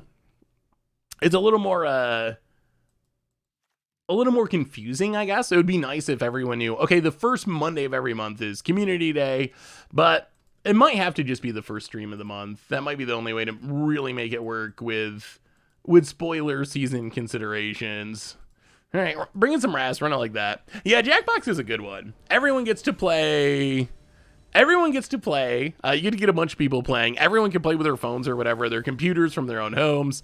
That's one that I play with play with the family on the holidays sometimes. Everyone gets out their phones and does some Jackboxing. Omnath has been unbanned in Historic for some time now, and I haven't seen anyone make a deck with it. I think it's time to take up the challenge and make a Omnath deck. What do you think? Do you want to see an Omnath deck? I think we could brew a pretty good Omnath deck. I think Omnath is still strong. Are there any other community Civ 6 game? Oh, Civ 5. Come on now. Is there any other games that are similar to... Are there any other games that are similar to Jackbox? So Jackbox is a I guess a party game where you can get it from Steam, and then anyone can join. You get a code for the game, and it's usually like quiz games or fun kind of like semi-casual games. But people can join from all over the world. There's a code, and then you just like type in your answers on your phone or whatever. So it's a way that you can that we could all play a game together without being like, you know, connected through Arena or whatever. I feel like Garlic Phone. I've never heard of, or Garlic Phone. not Garlic Phone. Like Garlic Phone. What kind of game is Garlic Phone? Garlic Phone. I'll have to look up Garlic Phone. Hey, Sia Baju Gurupu. Sorry your internet's having issues. Thanks for swinging by. So opponent apparently wants to be on the play. Or maybe we could have just stayed in unranked, because apparently it doesn't make a difference. Maybe Path to Peril's not that good. Is it good? It is a Wrath. Ooh. All right, try it like that. Is Pioneer healthy on Moto? I want to play, and I think Moto might be the only option at this point. So I haven't checked in like the last month or so. Last time I played, I don't know if we can keep this. No removal, no sweepers. Okay, this is better. This is like the last hand, except we have sweepers, or have removal at least. So last time I checked, yes, Pioneer was fine. Was it great? Maybe not. But it was functional enough that you could play it. I don't know if that's changed recently. I had heard some horror stories of people saying, ooh, and they even get to make the token. That's frightening. I heard some horror stories of people saying it took them a really long time to get into a match, but I've never had that experience. Like, when I have played a Pioneer League, my match is fired within a minute or two, pretty much every time. So, oh no. Wow, what a... Ooh. Sakana. Oh, this is actually insane. What a draw. Oh my goodness. All right, Rite of Oblivion. Oh, this is so good. We will exile Rahilda, sacking the Shambling Ghast, which kills the Magda. Oh my god. What a turn to get back in this game. Kill them both with one card. Oh, that was so good. Yeah, Rahilda's really snowbally. Snowbally and scary. Tenacious Pup about it. Better not be another Rahilda. Come on now. Speaking of brews, I've been playing Necroduality with a Serac. Deck has tons of fun. Would you like to take a peek at it? Maybe improve it? I would love to. I've been on a bit of a Serac kick lately. Yeah, let's play this. Play the farmhand. Farm us up a plains. Actually, speaking of a Serac, are against the odds this week on Wednesdays a little bit different. It might be a tiny bit meme or dreamy, but it does involve a Serac. It was actually a really cool idea. I didn't have words on stream. Ooh, hey, thank you, Katie. That's a great idea. So Against the odds takes a long time to make. Against the odds, you gotta do the poll, you gotta build the deck, you gotta tune the deck and test the deck. And I was just really busy over the holidays, but I didn't want to miss a video. So I thought, okay, what can I do? And there was this Meme or Dream deck that I've been wanting to play because they had a really sweet synergy. So I figured, all right, we'll just do a Meme or Dream. That's easy. I don't got to like brew something from scratch while I'm doing all this holiday stuff. But the deck's actually really cool. It's a historic deck. We haven't played historic in a minute, but the deck involves using a Sararak with Sarkhan's Unsealing. Sarkhan's Unsealing, and I never seen anyone playing this synergy before, and it actually seemed like really, really sweet and like surprisingly. Oh, are we just passing again? That's not good. This is a 5/5. If we play Edgar, then we're taking 5. I mean, I guess it's worth it. All right, play the Edgar. We can kill this next turn. Oh, Townraiser Tyrant. Why is that not capitalized, by the way? That card has proven to be one of the best from Alchemy for sure. But the deck's really sweet. So that's coming up. That's coming up on Wednesday. A Sararak with Sarkhan's Unsealing and like Goreclaw shenanigans to reduce the cost. It's actually really, really cool. Rahilda, last I knew, was still colorless on the back. Where is it, in Exile? Yeah, still no color indicator. Oh, God. Oh.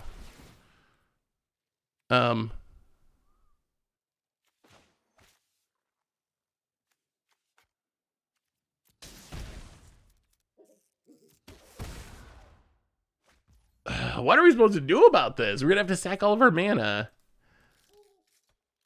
This is insane. How do you, like, this is with 3 lands? Oh. Yeah, Omnath, we'll do an Omnath historic deck for sure.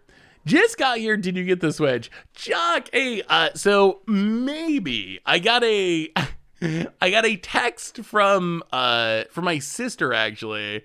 This did you order some package? I just got a package in your name at my house. And I said, well, no, I don't think so. And I would have sent it to my house anyway. So she said, well, you can get it when you come by. So I haven't actually been there to pick it up yet. But now that you mention it, it's got to be that, because I don't know what else it could be. So I don't know where you got the address to send it to exactly. So you might have somehow sent it to my sister's house somehow. But so I'm going to say yes, even though I haven't physically got it yet, because I was gonna go pick up the package after the stream tonight.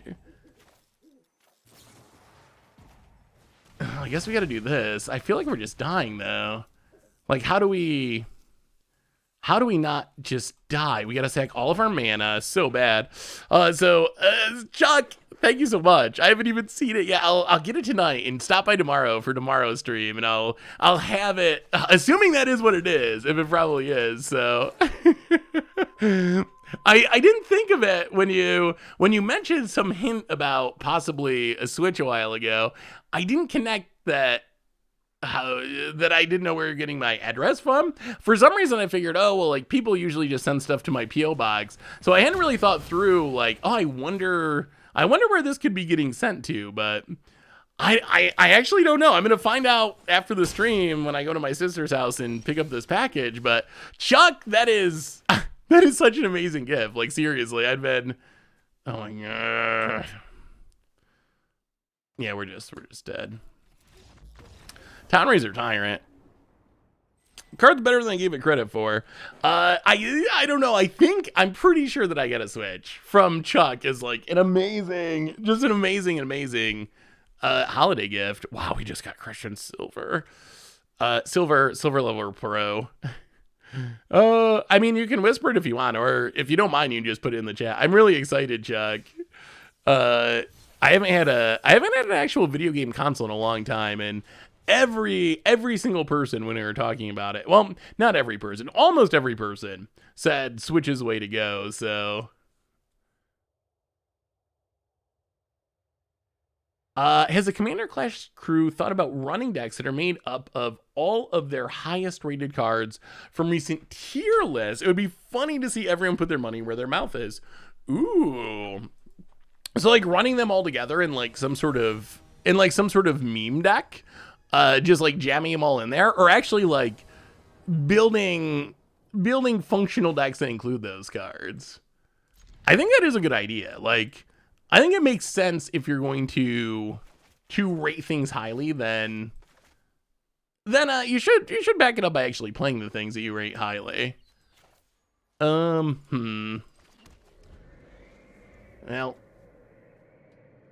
land go. Opponent.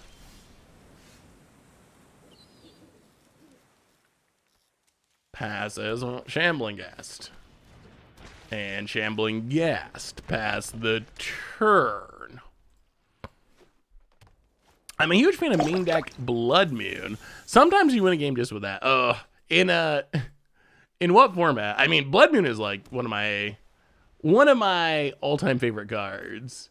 So I'm all about the main deck Blood Moons, although I don't play them in Commander. I feel, for me, they're just too mean in Commander. In Commander, I want everyone to have a good time, and just locking someone with Blood Moon feels too cruel, too against the goal of everyone having a good time. Hedge it down tonight, but in 60 card formats, I am all about the turn 1, turn 2 Blood Moons if possible. Jaguar converted a Prime Gaming sub to a tier 1 sub. Hey, thank you so much, Jaguar. Definitely appreciate it. Welcome back to the Fishbowl. Thank you so much for your subscription. Big super cheer for you. Thank you. Switch is super fun. There's so many cool games you can play on it. Civ 6, Skyrim, Breath of Wilds, and many more. Hope you enjoy. I'm sure I'm going to. So what, I haven't had a Switch before. What is like essential Switch games? If I gotta get some Switch games, what's at the top of the list that I should be looking for? Like, what's the best Switch game? Opponent. Zelda Breath of the Wilds. Ooh, okay.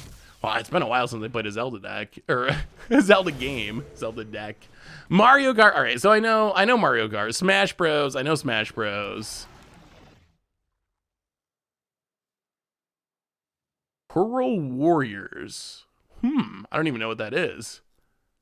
Definitely not Zelda. Zelda's terrible. Wow. That seems like a potentially unpopular opinion. Now, Shambling Ghast. Sack it to Deadly Dispute. Opponent's deck looks neat. I have not been able to make an Ogler deck work yet, but it is a cool card. Well, landing announcement. And, well, I guess wedding announcement. The wedding has been announced. Here comes the tokens. Pass the turn. Hey, what's up, Dog and Myth? Happy New Year to you. Good to see you. Good to see ya. It seems like everyone loves Zelda.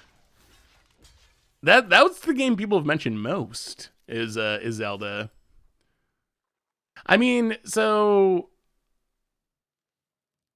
I'll definitely get like Mario Kart, and there's got to be a Mario Party for Switch, right? Mario Party is one that you used to play a lot. Haven't played in a while because I haven't had an up-to-date console, but Mario Party is one that I think I would get some use out of. Quandrix command. Okay, blowout. Unfortunate. Well, now I got to do this. Play at the Crossroads. I do like the synergy with wedding announcement making tokens and then Rite of Oblivion. Definitely keeping Legion Angel. I'll pass the turn.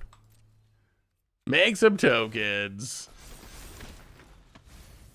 Opponent. Slogurk. Goes attacking, no blocks. Down to 14. Opponent passes. I'll go to combat. Attack you. We need to draw these cards. Opponent's gonna block. All right, give us this card draw. What sort of game genres do you enjoy? Legion Angel for a Legion Angel. So honestly,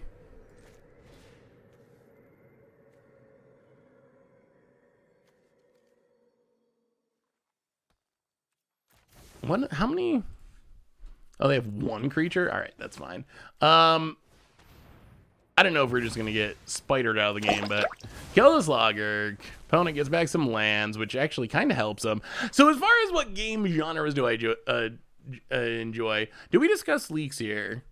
Yes. I usually give people a heads up if they're trying to avoid leaks. But yes, we do. Wait, are there recent leaks that I haven't seen yet? So as far as game genres that I enjoy, honestly, recently I've only played PC games. I've played Magic, of course, is what I play the most, and other similar games. Civilization is a game that I play a decent amount. In the past, I played like shooters like Halo and stuff. Definitely various party games with friends like Mario Party or Smash Bros. I guess that's not really a party game, but it can be played as such. And then any sort of like strategy style games. 2 leaks today. Oh, all right. So I'm gonna give you all a heads up. We're gonna look at a couple of leaks. These are obviously unconfirmed, or unofficial, let's say. So who knows what it actually means? But in a minute, we're gonna take a look at them. Civ 6 is barely playable on Switch. Well, I mean, that's fine, because if I was going to play Civ, I would probably play it on PC anyway, just because I'm used to civing on PC. Although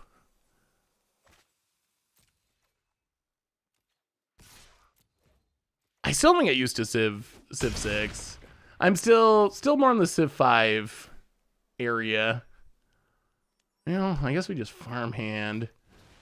I mean, we have lethal next turn. All right, this is first impression. So spoiler warnings, if you're someone who is trying to avoid any leaks or unofficial spoilers for Kamigawa, plug your earmuffs, whatever, for a few minutes, and then return. But we're gonna look at these 2 cards that were apparently leaked. This is my first look at them. I have not seen them at all. So we have Ajano, Seat of the Empire, legendary land. Taps to add a white mana. Comes into play untapped, which is important. It has Channel, so you can pay 3 and discard a Ajano. And it deals 4 damage to target attacking or blocking creature. This ability costs 1 less to cast, to activate for each legendary creature you control. That card is kind of insane. And then Ajano Uprising, white, red, and X sorcery. Create X/2/2 white samurai creature tokens with vigilance. They gain menace and haste until end of turn. Each opponent creates X -1/2/2 white samurai creature tokens with vigilance. Oh, that seems horrible. That seems really bad. All right, so Fell Stinger win. Oh, it has sneaky reach. Let's see if they even block. They're not going to block. Oh, opponent, no. Oh, opponent blocks. All right. Well, no Fell Stinger win yet. That's fine. We didn't want to win with Fell Stinger anyway. We'll just draw cards with Fell Stinger. I guess we could have, like, Rite of Oblivioned it and guaranteed the win. I did not think they were going to block. I thought our opponent had spider plans, but apparently not. I'll play the Fell Stinger. Deadly Dispute the Fell Stinger. Draw some cards. We'll talk more about those cards in just a second. Oh, I've drawn a lot of lands. That is a lot of lands. Rite of Oblivion. Get rid of the Grolnak. Otherworldly Gaze. I mean, this doesn't even really do anything because they're going to use the Grolnak. So, looking at these 2 cards, Ajano Uprising, I feel like that card's like kind of unplayable. So you make X/2/2 white samurais with vigilance and they get menace and haste. Each opponent gets X -1/2/2 white samurais with vigilance. So your upside is you get 1 more, and your stuff gains menace and haste so you can attack with them. But I don't understand why you would ever play this card. Like, that card just seems really, really questionable to me. I don't know. What am I missing about Ajano Uprising? Like, Ajano, yeah, if you build around it, if you're playing a deck that's built around, like, giving your opponents things, some sort of, like, Dagger Burn style deck or something, or Elish Norn, then I can see it, if you're using it like a combo piece. But just in, like, a generic deck, And just like a generic deck, it seems tough. So if you cast it for 4 mana, you get 2 2/2s with Menace and Haste and Vigilance. Your opponent gets 1 2/2. I mean, I guess that's not bad in a 2-player game. So you're going to get 2 2/2s with Haste in Menace and Vigilance. Your opponent gets a 2/2, but it can't block your 2/2s because you get Menace until end of turn. I mean, I guess that's not horrible. I guess so if you cast it for 5 mana, then your opponent's going to get 2, so they can block one of your things. All right. So I don't think it's a good card. But I guess there could like potentially be uses. I still lean towards it being essentially just unplayable in standard. On the other hand, a Shadow Seed of the Empire it's kind of just absurd. Like, that card is like absolutely absurd. So it's a land that comes into play untapped. That is already what you want. And then it's a land that gives you extra value. If you draw extra copies, channel means you can discard an extra copy once you have one on the battlefield. So it's a land that, sure, it's legendary, but if you draw an extra copy, you can discard it to deal 4 damage to an attacking and blocking creature for 3 mana or possibly less, all the way down to 1 mana if you have some legends on the battlefield. That seems like a card to me that, and it's not a spell, it's not going to be counterable unless it's stifled or whatever. That seems like a card that sees play, I mean, back through formats. That's exactly the kind of, Original Ajano sees, oh, we got a sideboard. Original Ajano sees some amount of play in older formats for that reason alone. Like, it's legendary, but you can play it as a one of, it comes into play untapped. This even gets around the downside of being legendary because you can always discard it. So yeah, I think that card's just like really, really, really strong. I would not be at all surprised if this was a card that saw some amount of play in like Modern or even in Legacy or something. Really, really, really good. Also, apparently, are we okay? Since we're talking spoilers, I haven't actually looked at these. These are, what are these, crumpled up? I will say again, I'm not 100% sure. Not 100% sure all those cards are real. They are unofficial spoilers, perhaps better known as leaks. So who knows for sure? This one looks like someone found them crumpled up in the bottom of a garbage can. How would you possibly get that wrinkled of a preview? But it looks like a 5-color saga, the Kami War. 5 colors, 6 mana, lower counter 1, exile target non-land permanent opponent controls. Good. Lower counter 2, return up to 1 target non-land permanent to its owner's hand. Then then each opponent discards a card. Okay, so you bounce something and then discard. Exile this saga, return it to the battlefield transformed under your control as Okagachi made manifest. 6/6 flying trample. It's all colors. I guess I was wondering if they were getting rid of the color indicator, but I guess they just don't have a 5-color color indicator, so they have to do it this way. When it attacks, defending player chooses a non-land card in your graveyard, return that card to your hand, and Okagachi gets +X/+0, where X is the mana value of that card. I mean, that's a cool card. I don't know if it's a super good card, but I might play in a 5-color commander deck. In a 5-color commander deck, it would be fine. All right, so out of these unofficial spoiler/leak cards, Ajano seems great. The Kami War seems fine for a 5-color commander deck. I don't think it's like super busted or anything, but it seems fine. And then Ajano Uprising, I don't know, that card, I don't think that card sees play anywhere. I think it's just close to unplayable. But what do y'all think of those cards? The guy who posted them said his dog got a hold of them.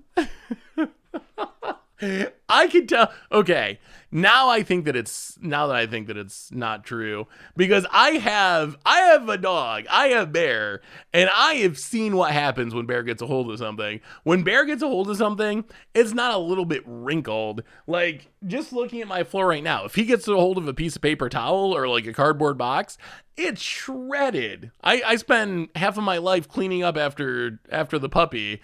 So I mean, I'm not saying it's fake, but to me that doesn't look like what happens when a dog gets a hold of something. I mean, I can here.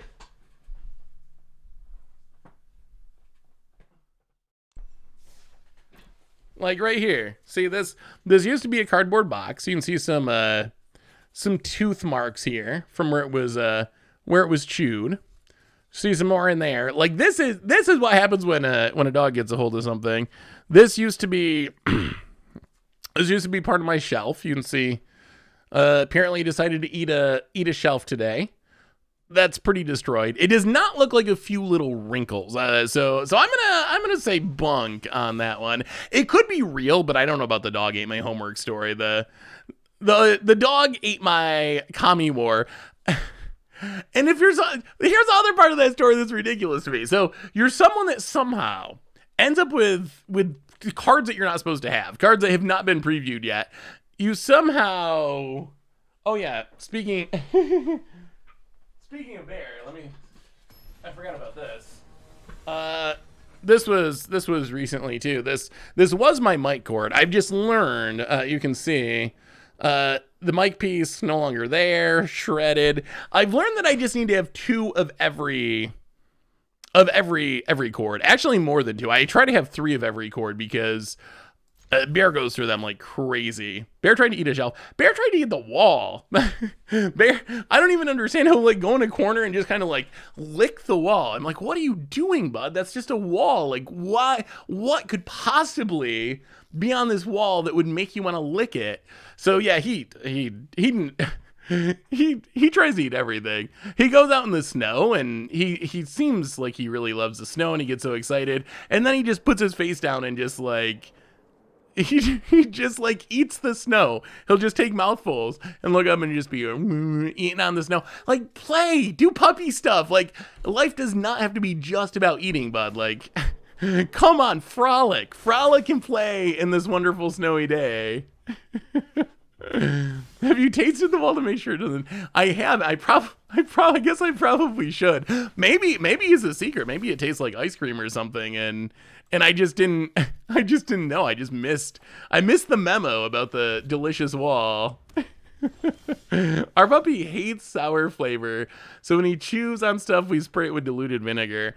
I don't know if Bear's met any taste that he doesn't like, honestly. Actually, I'm pretty sure he doesn't.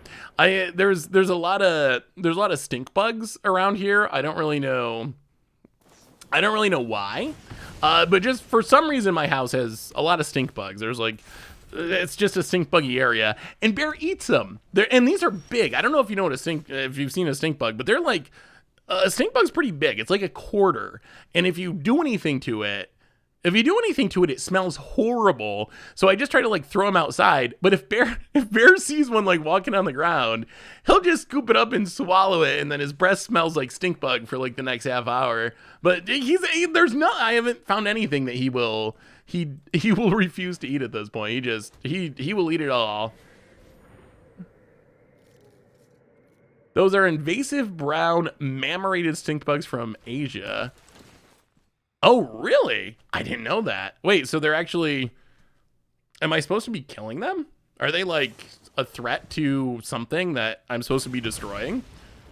I had been trying to not kill them because they're stink bugs and because I try not to kill things if I can avoid it, but are they like actually a bad thing? They're saving the life of the US. Do I make his food? Yeah, I mean, he's got like the recommended puppy food. There's a YouTube channel that talks a lot about puppy stuff that has good advice that I usually try to watch. So I got the recommended puppy food. So he's got the puppy food. He gets eggs and stuff. I try to give him like good healthy snacks, eggs, chicken, things like that. So he has tons of like legit food, but it's not a matter of him like being hungry. It's not like he's not getting fed and he's hungry. He just wants to be eating and chewing on something 1,000,000% of the time. Have you started training Bear? Yes, I have. Still a work in progress. He's learning. He's actually doing pretty well. He does well with set. He does well with stay. He'll do the paw thing, like give you a paw, give me his paw. So he knows those things, and he's actually pretty consistent and good with them. So he's getting there. So yeah, we're working on it. He does. I think he does just like to. He does just like to eat. He's just a hungry puppy. It kind of cracks me up. The funny thing is, I talked to the people that I that I got him from, and they said he has always been like that. He said when we first started feeding them actual food, because at first they just kind of like nurse on their mother, and when they actually started giving them food, they said most of the dogs, you'd have to like mix it with water. It was like a process for them to learn how to eat real food. But he said Bear, not at all. Like Bear would just immediately just plop his face in the bowl and just chow through the whole bowl. He ate more than any of the other puppies in his litter, and he would just chow him down. He would just chow through the food, no hesitation at all. So I think that's just who he is. He's just a hungry puppy. Have you played much Historic lately? I've played a bit of Historic. Historic, I feel like, to some extent... Ooh, let me see, Tailspinner. I feel like, to some extent, that perhaps some of the...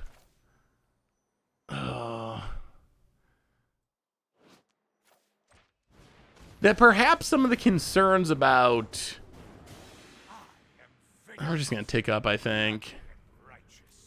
Some of the concerns about Historic seem a little bit overblown. Like,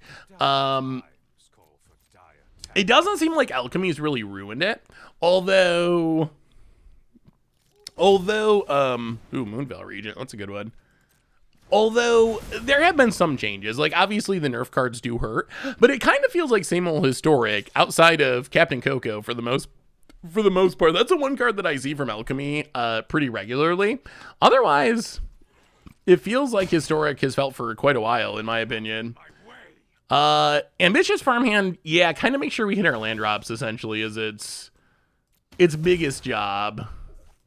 Ooh, Rite of Oblivion's nice. Actually, like, super nice. All right, so, take up Sorin. Take a Rite of Oblivion. Rite of Oblivion. Sack a treasure. Kill the Moonveil Regent. Rite of Oblivion. Actually, let's do it this way. Rite of Oblivion. Townraiser Tyrant. Sack the treasure. Dragons down. Hit you for 6 with the dorks. About it. Down to 11. Play the blades. Pass the turn. Oh, Kindle the Carnage. Oh, I didn't look at the deck list yet, Tailspinner. We still gotta try. Kindle the Carnage is a really wild card. I gotta try it. Plus, I love swans. I like the addition of the Voke Elementals. Those seem pretty solid. I will. You know what? I'm gonna save this. I'm gonna save this right now. I'm gonna save it. So I have it, Tailspinner lore, and maybe. Oh, there's a primer too. All right, hang on. All right, I'm gonna save this, and then I will add it to the to-do list. All right, saved. It is officially saved. I got a hard copy of the updated version. The updated version looks good. I like it. All right, opponent. Passing. We're gonna keep our land. We're going to draw even more lands. We're going to take up Sorin. Take a wedding announcement. You wish to know my secrets? Deadly Dispute a token.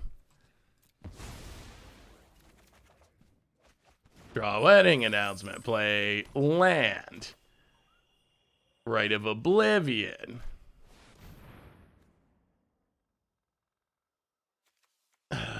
Kill the token. Wedding announcement. I mean, we are grinding. We had to sack a lot of our board to do that, but hit you down to 9 past the turn. We've run so many lands, too. We've run a ridiculous amount. Hey, see you, Aussie Dave. Thanks for hanging out. Have a great work day. We'll be back tomorrow for some more fun. Opponent. All right. Gets rid of the Sorin. Passes. this is getting painful. At some point, we got to just sack this land. Are we at that point? Perhaps. Perhaps. Wow, we have 1, 2, 3, 4, 5, 6, 7, 8, 9, 10, 11, 12. So many lands. How many lands are in this deck? You know, I think this is the turn that it goes. Ooh, Edgar, eh?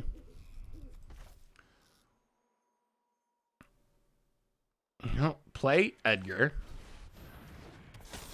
Play the land, Rite of Oblivion.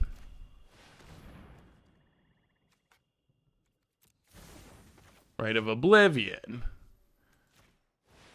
Sack the Edgar. Kill the dragon.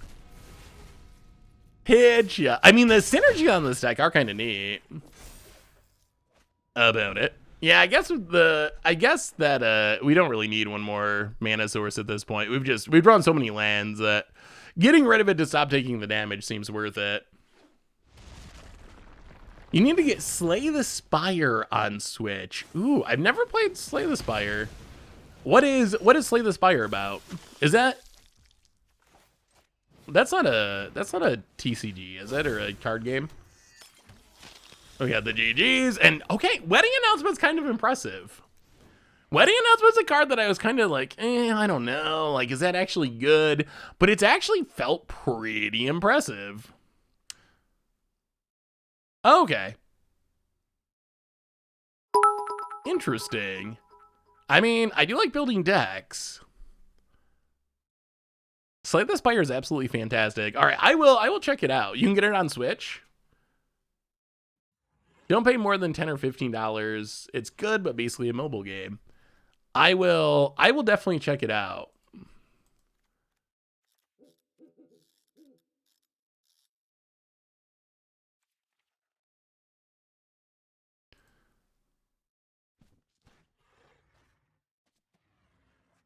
Yeah, I mean, I feel like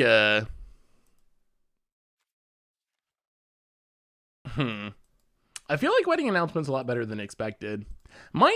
Good enough to consider brewing around. I mean, I guess this deck does kind of brew around it, but it seems like it's actually kind of powerful. I kind of wish that it stuck around. I feel like transforming is kind of a drawback.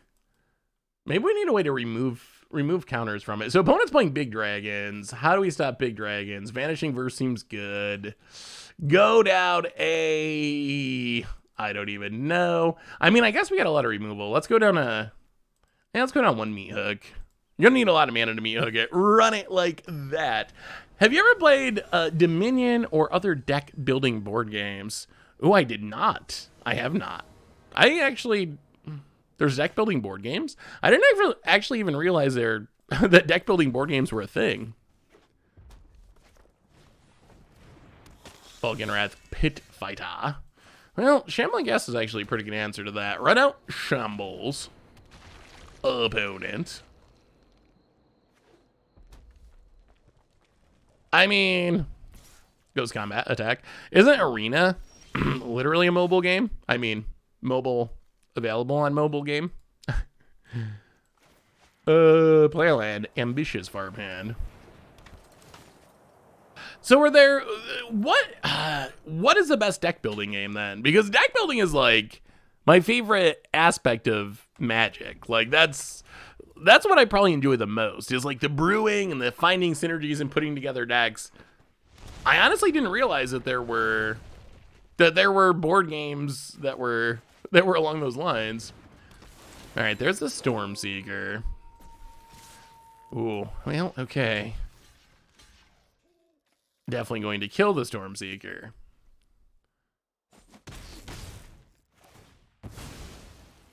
Drop to 18, kill the Stormseeker.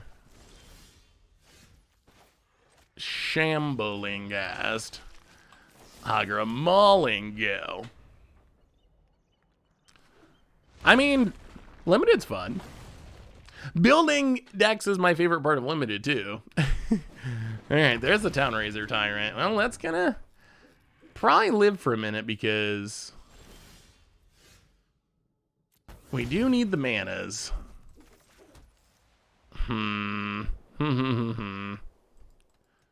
Well, Rite of Oblivion. Get the Tyrant. Sack the Shambling Ghast. Kill the Pit Fighter. Pass the turn, opponent untaps land and Goldspan Dragon. Well, it's the nerf version, so we get to kill it. Wedding announcement. No more hasty threats, please. We can't take it. This is like I think the best deck in Alchemy. Moonveil Regent. The deck that just slams dragon into dragon. Opponent passes. Gotta keep it. Oh, it hurts so much. Rite of Oblivion. Sack the token. Pass the turn. I mean, we're really good at killing things. But we're taking 2 a turn from our land thanks to the Townraiser Tyrant. Opponent never runs out. Never runs out. Removal? Deadly Dispute. I'll Deadly Dispute the token. See if we can find removal. No. Land. We're dying. We're dying. We're definitely dying. Not good. Not good. That's a Moonveil Regent. We ran out of removal at the worst possible time.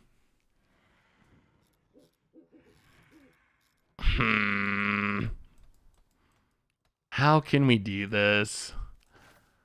Well, Shambling Ghast.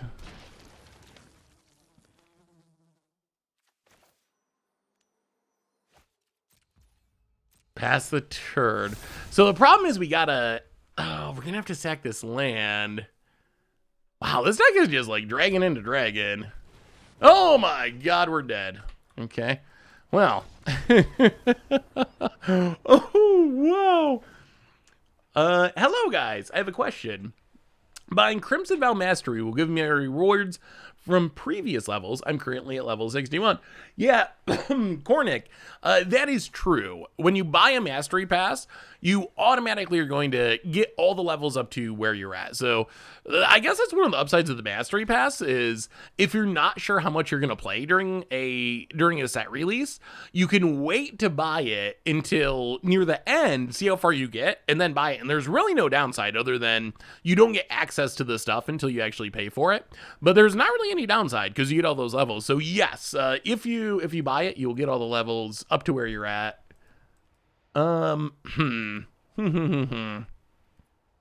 Well, that's why dragons are maybe the best deck in this format. Legion, Angel, Blood, Chief's Thirst. I mean, I guess we can bring the Blood Chief's Thirst. Run it like that. It's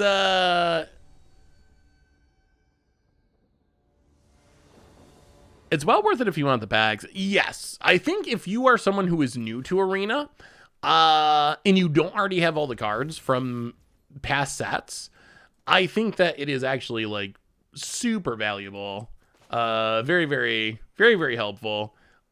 If you are someone who already has complete sets of older sets, then it becomes a little bit more questionable. That's where like I used to buy the Mastery Pass every set. Every set I buy the Mastery Pass.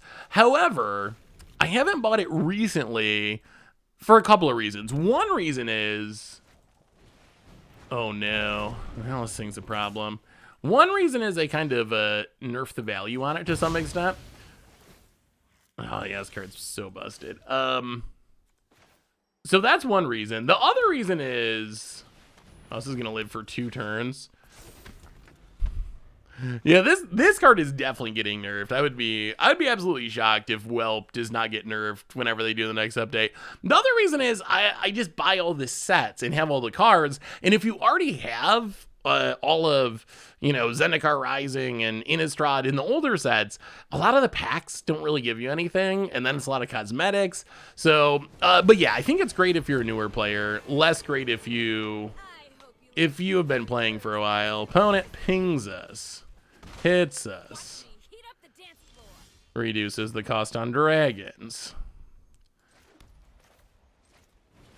Well, Edgar. Hit the Chandra. So I guess all the dragons in our opponent's hand are basically just going to be free. Land. Oh, this is going to be so bad. Opponent pings us. Give a toast? Goldspan Dragon. Goes attacking. Makes a treasure down to 12. Seamstress, welcome to the fishbowl. Thank you. So 1 mana or Moon Ballerina. Thank you so much for your subscription. Big scoops here for you. Thank you, thank you, thank you. Okay, is there a way out or are we just dead?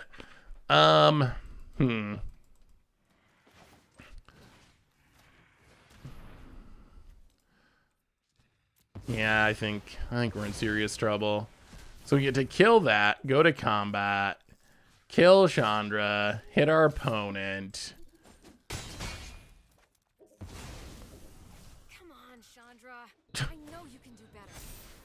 Opponent said nice for some reason. Interesting. Interesting. Love the channel. You make magic even more fun for me, though. Thank you so much for the kind words.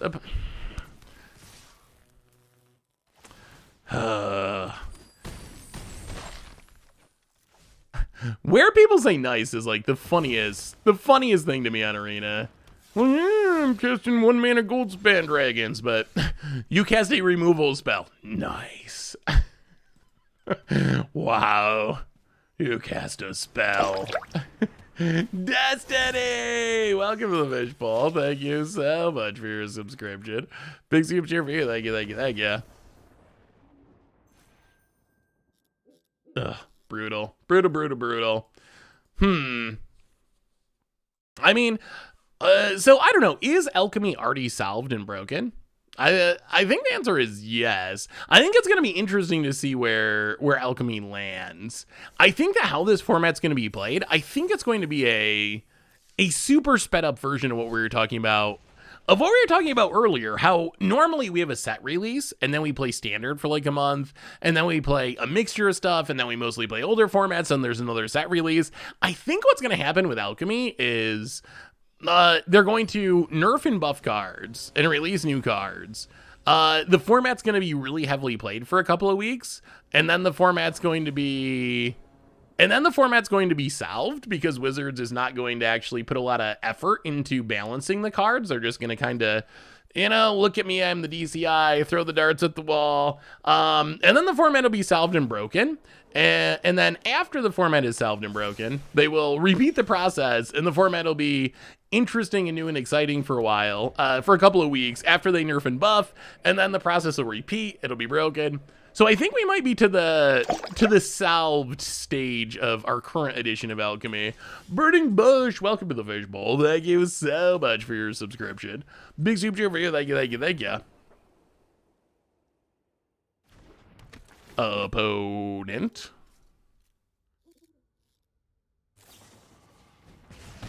Kills the farmhand. All right, that's fine. I mean, we still get a plains, so that's a pretty fine trade. Opponent. So it's like standard on like steroids, but it happens on a much faster clock because they're gonna change things. They're gonna change things monthly rather than every 3 months when a set releases. So I think it's gonna be like standard, but like essentially on steroids. I mean, based on all the tournaments that we've seen, the Dragon decks with Fearsome Whelp are pretty far and above the rest of the format. And then the other big winner is Clerics with Captain Coco. All right, so opponent's playing some sort of Elrond's Epiphany deck. Yeah, I think those are the two decks. The Cleric deck with Inspiring Captain and the Dragon's decks with the Whelp to make your Goldspans cost 1 mana. Well, Shambling Ghast. Sack Shambling Ghast. Make a treasure. Forsaken Crossroads on black and scry. Definitely scrying. To the bottom. pass the turn. So yeah, I think it'll be interesting. Opponent plays a land and passes. Well, land and Edgar. Opponent's getting to the epiphany stage of the game, which is a bit concerning. Did I build a deck on my house? I did not. I painted it, but I did not. I didn't build it. I'm not that good at things. Unexpected windfall. About it. Yeah, it'd be very, very interesting to see how Wizards handles all the nerfs and buffs and changes. I hope they really stick to it. I think what the thing that'll kill Alchemy the most is if Wizards just doesn't actually change it often. Like, if they don't actually change it often, then you might as well play Standard, essentially. So we'll see. When they announced it originally, they said their plan was to change it monthly. Although I tweeted something about, I wonder when the next time they're going to update Alchemy. It's been about a month. Like, we should be about due. And someone responded and said, oh, well, at WotC, we're not even back to work until Wednesday. So I wouldn't be expecting anything this week. So we'll see. I mean, they need to just decouple it from historic. Like, that's the changes as it's set up right now. The changes are going to impact historic. But they should not impact historic. So Wizards, I mean, they really just need to fix that issue once and for all and be done with it. Like, they just need to make it so the historic stuff does not get hit by the stuff that they're doing for Alchemy. Like, it's a really, really simple, easy solution. Play the brush stroke, play the land. Rite of Oblivion, get rid of the egg, sack the dork, drain you. Yeah, so the way it's set up is there's going to be an Alchemy set release about a month after every standard set release. But they're, according to what they said initially at least, they're going to do rebalancings. They're going to do rebalancings on a monthly basis. So, rebalancings every month. And then a new Alchemy set about a month after every set release. Do you think there should be an Alchemy historic format? I mean, I think my ideal world would be that they have Pioneer for a paper-based non-rotating format on Arena, and then Alchemy can just go crazy. My concern is not so like, I actually don't mind the Alchemy exclusive cards going into historic. I'm kind of fine with that. Like, Wizards told us a while ago that they were going to be doing the digital exclusive thing, and I think it's kind of neat to have a format where the digitally exclusive cards can see play. So that part doesn't bother me. What bothers me is the nerfs and the buffs. Like, that's the part that bothers me, because they're just not designed for or targeting historic. They're designed for Alchemy. The changes to Goldspan Dragon, Ezekiel's Chariot, or whatever, like, those changes are to make those cards balanced in Alchemy, which is essentially standard, not historic. It's like if they banned a card in standard, like, I don't even know. Rampaging Ferocidon, Omnath, name one. We had so many bannings recently. But it's like if they banned a card in standard, and that by default also banned it in modern. Like, that wouldn't make any sense. Because a card being too powerful for standard doesn't mean anything in modern. It's a completely different format with a much bigger card pool and all that, a whole bunch of different stuff going on. So I think that's my main issue, is the rebalances are targeted for standard, and historic's just kind of like along for the ride, and it kind of incidentally gets punished almost by having its cards changed for no reason. So that's what I would like to see changed. I don't mind the digital exclusive cards being in historic, but I think if Wizards really wants to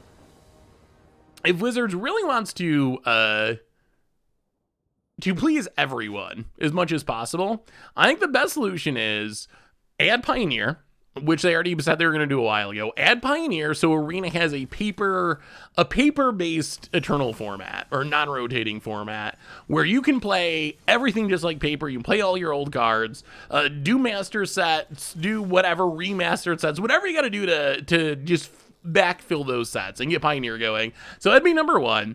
Alchemy, have the digital exclusive cards be legal in Historic, but don't have the rebalances impact Historic. I don't see any reason why you need to or why we need to have rebalance Goldspan or rebalance whatever in Alchemy, or in Historic rather, because of Alchemy. So have the rebalances only impact Alchemy. And then I mean, obviously, do what you can to hopefully fix the economy, make it less expensive. But that's a big arena-wide issue that I really think the economy issues, it's not so much because of Alchemy as much as Alchemy brings those issues to a head. Like, the economy issues have been going on Arena for a long time, like a really long time. We've been talking about how the economy is not that generous, not that good, how it's punishing and can be sort of predatory. So we've been talking about those issues for a really long time. Now we're just gonna go for this. Alchemy just brought it all to a head. Hey, what's up, Joe G, MTG? I love you too. Welcome. Good to see ya. Happy New Year. Well, resolved. Okay. Well, I mean, all right. Draw some more cards. Deadly Dispute. All right. Get back our treasure. Untap. Play the land. Go blank you. About it. Do some discarding.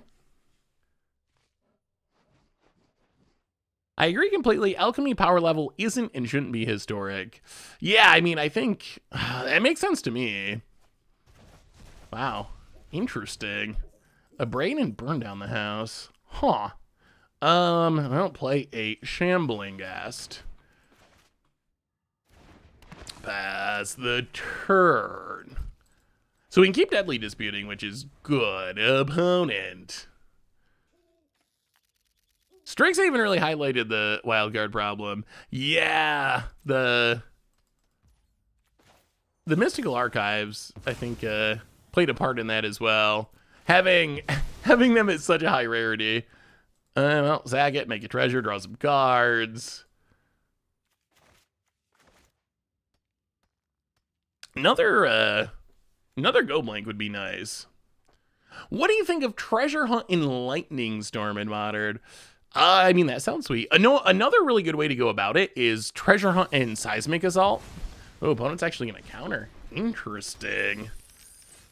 But yeah, Treasure Hunt and Seismic Assault is another really good way to do something similar. Well, Connoisseur. Hopefully get rid of an Epiphany or something. Opponent. Yeah, gotta hit our swans and draw some cards. We got rid of a Leer. That's not bad. And let's spend our treasures, make an Edgar. Pass the turn. Opponent untaps. What do you got? An opponent scoops it up, and all right, that was actually pretty good. That was a pretty good one, I would say. Oh, all right. So, I think that's probably your last match for today, because I gotta go upload the podcast. But what did we learn about these decks today? And I mean, Alchemy, I'm still enjoying Alchemy. I think it's still fun. As far as these decks, I'm surprised how many people are playing decks like this. I didn't realize that the mono black sacked archetype was so popular. We saw a lot of decks doing really similar things. I think the deck works well. Sanguine Brushstroke is a huge addition. It makes the deck kind of possible in a way that it's not in normal standard. So I like the deck, although it wasn't as spicy as I was hoping it would be, because we saw a lot of people playing very, very similar things. This deck is interesting. I definitely think Wedding Announcement is a lot better than I gave it credit for. Rite of Oblivion is still kind of a sleepery card. Like, I feel like that card is very powerful. We saw that against the Dragon deck, even though we lost that match. Just like sack the token, kill your thing, flash it back, sack another token, kill another huge dragon. Like, that's a lot of removal attached to a single card, and it's even pretty efficient. So I think it's pretty good. Edgar in the right shell with this token plan is pretty good. So this is an archetype I could imagine working on more. I'm not sold on Ambitious Farmhand. I don't know about the Legion Angels. They were okay. There might be some ways to kind of tune this up a little bit more. It felt a little bit airy after playing the Lolth deck, the mono black deck, where we had a lot of these sacrifice synergies, but then we had Lolth to like draw cards and refuel. This deck, it felt a little bit like a little airy, like we'd run out of action a little bit too often.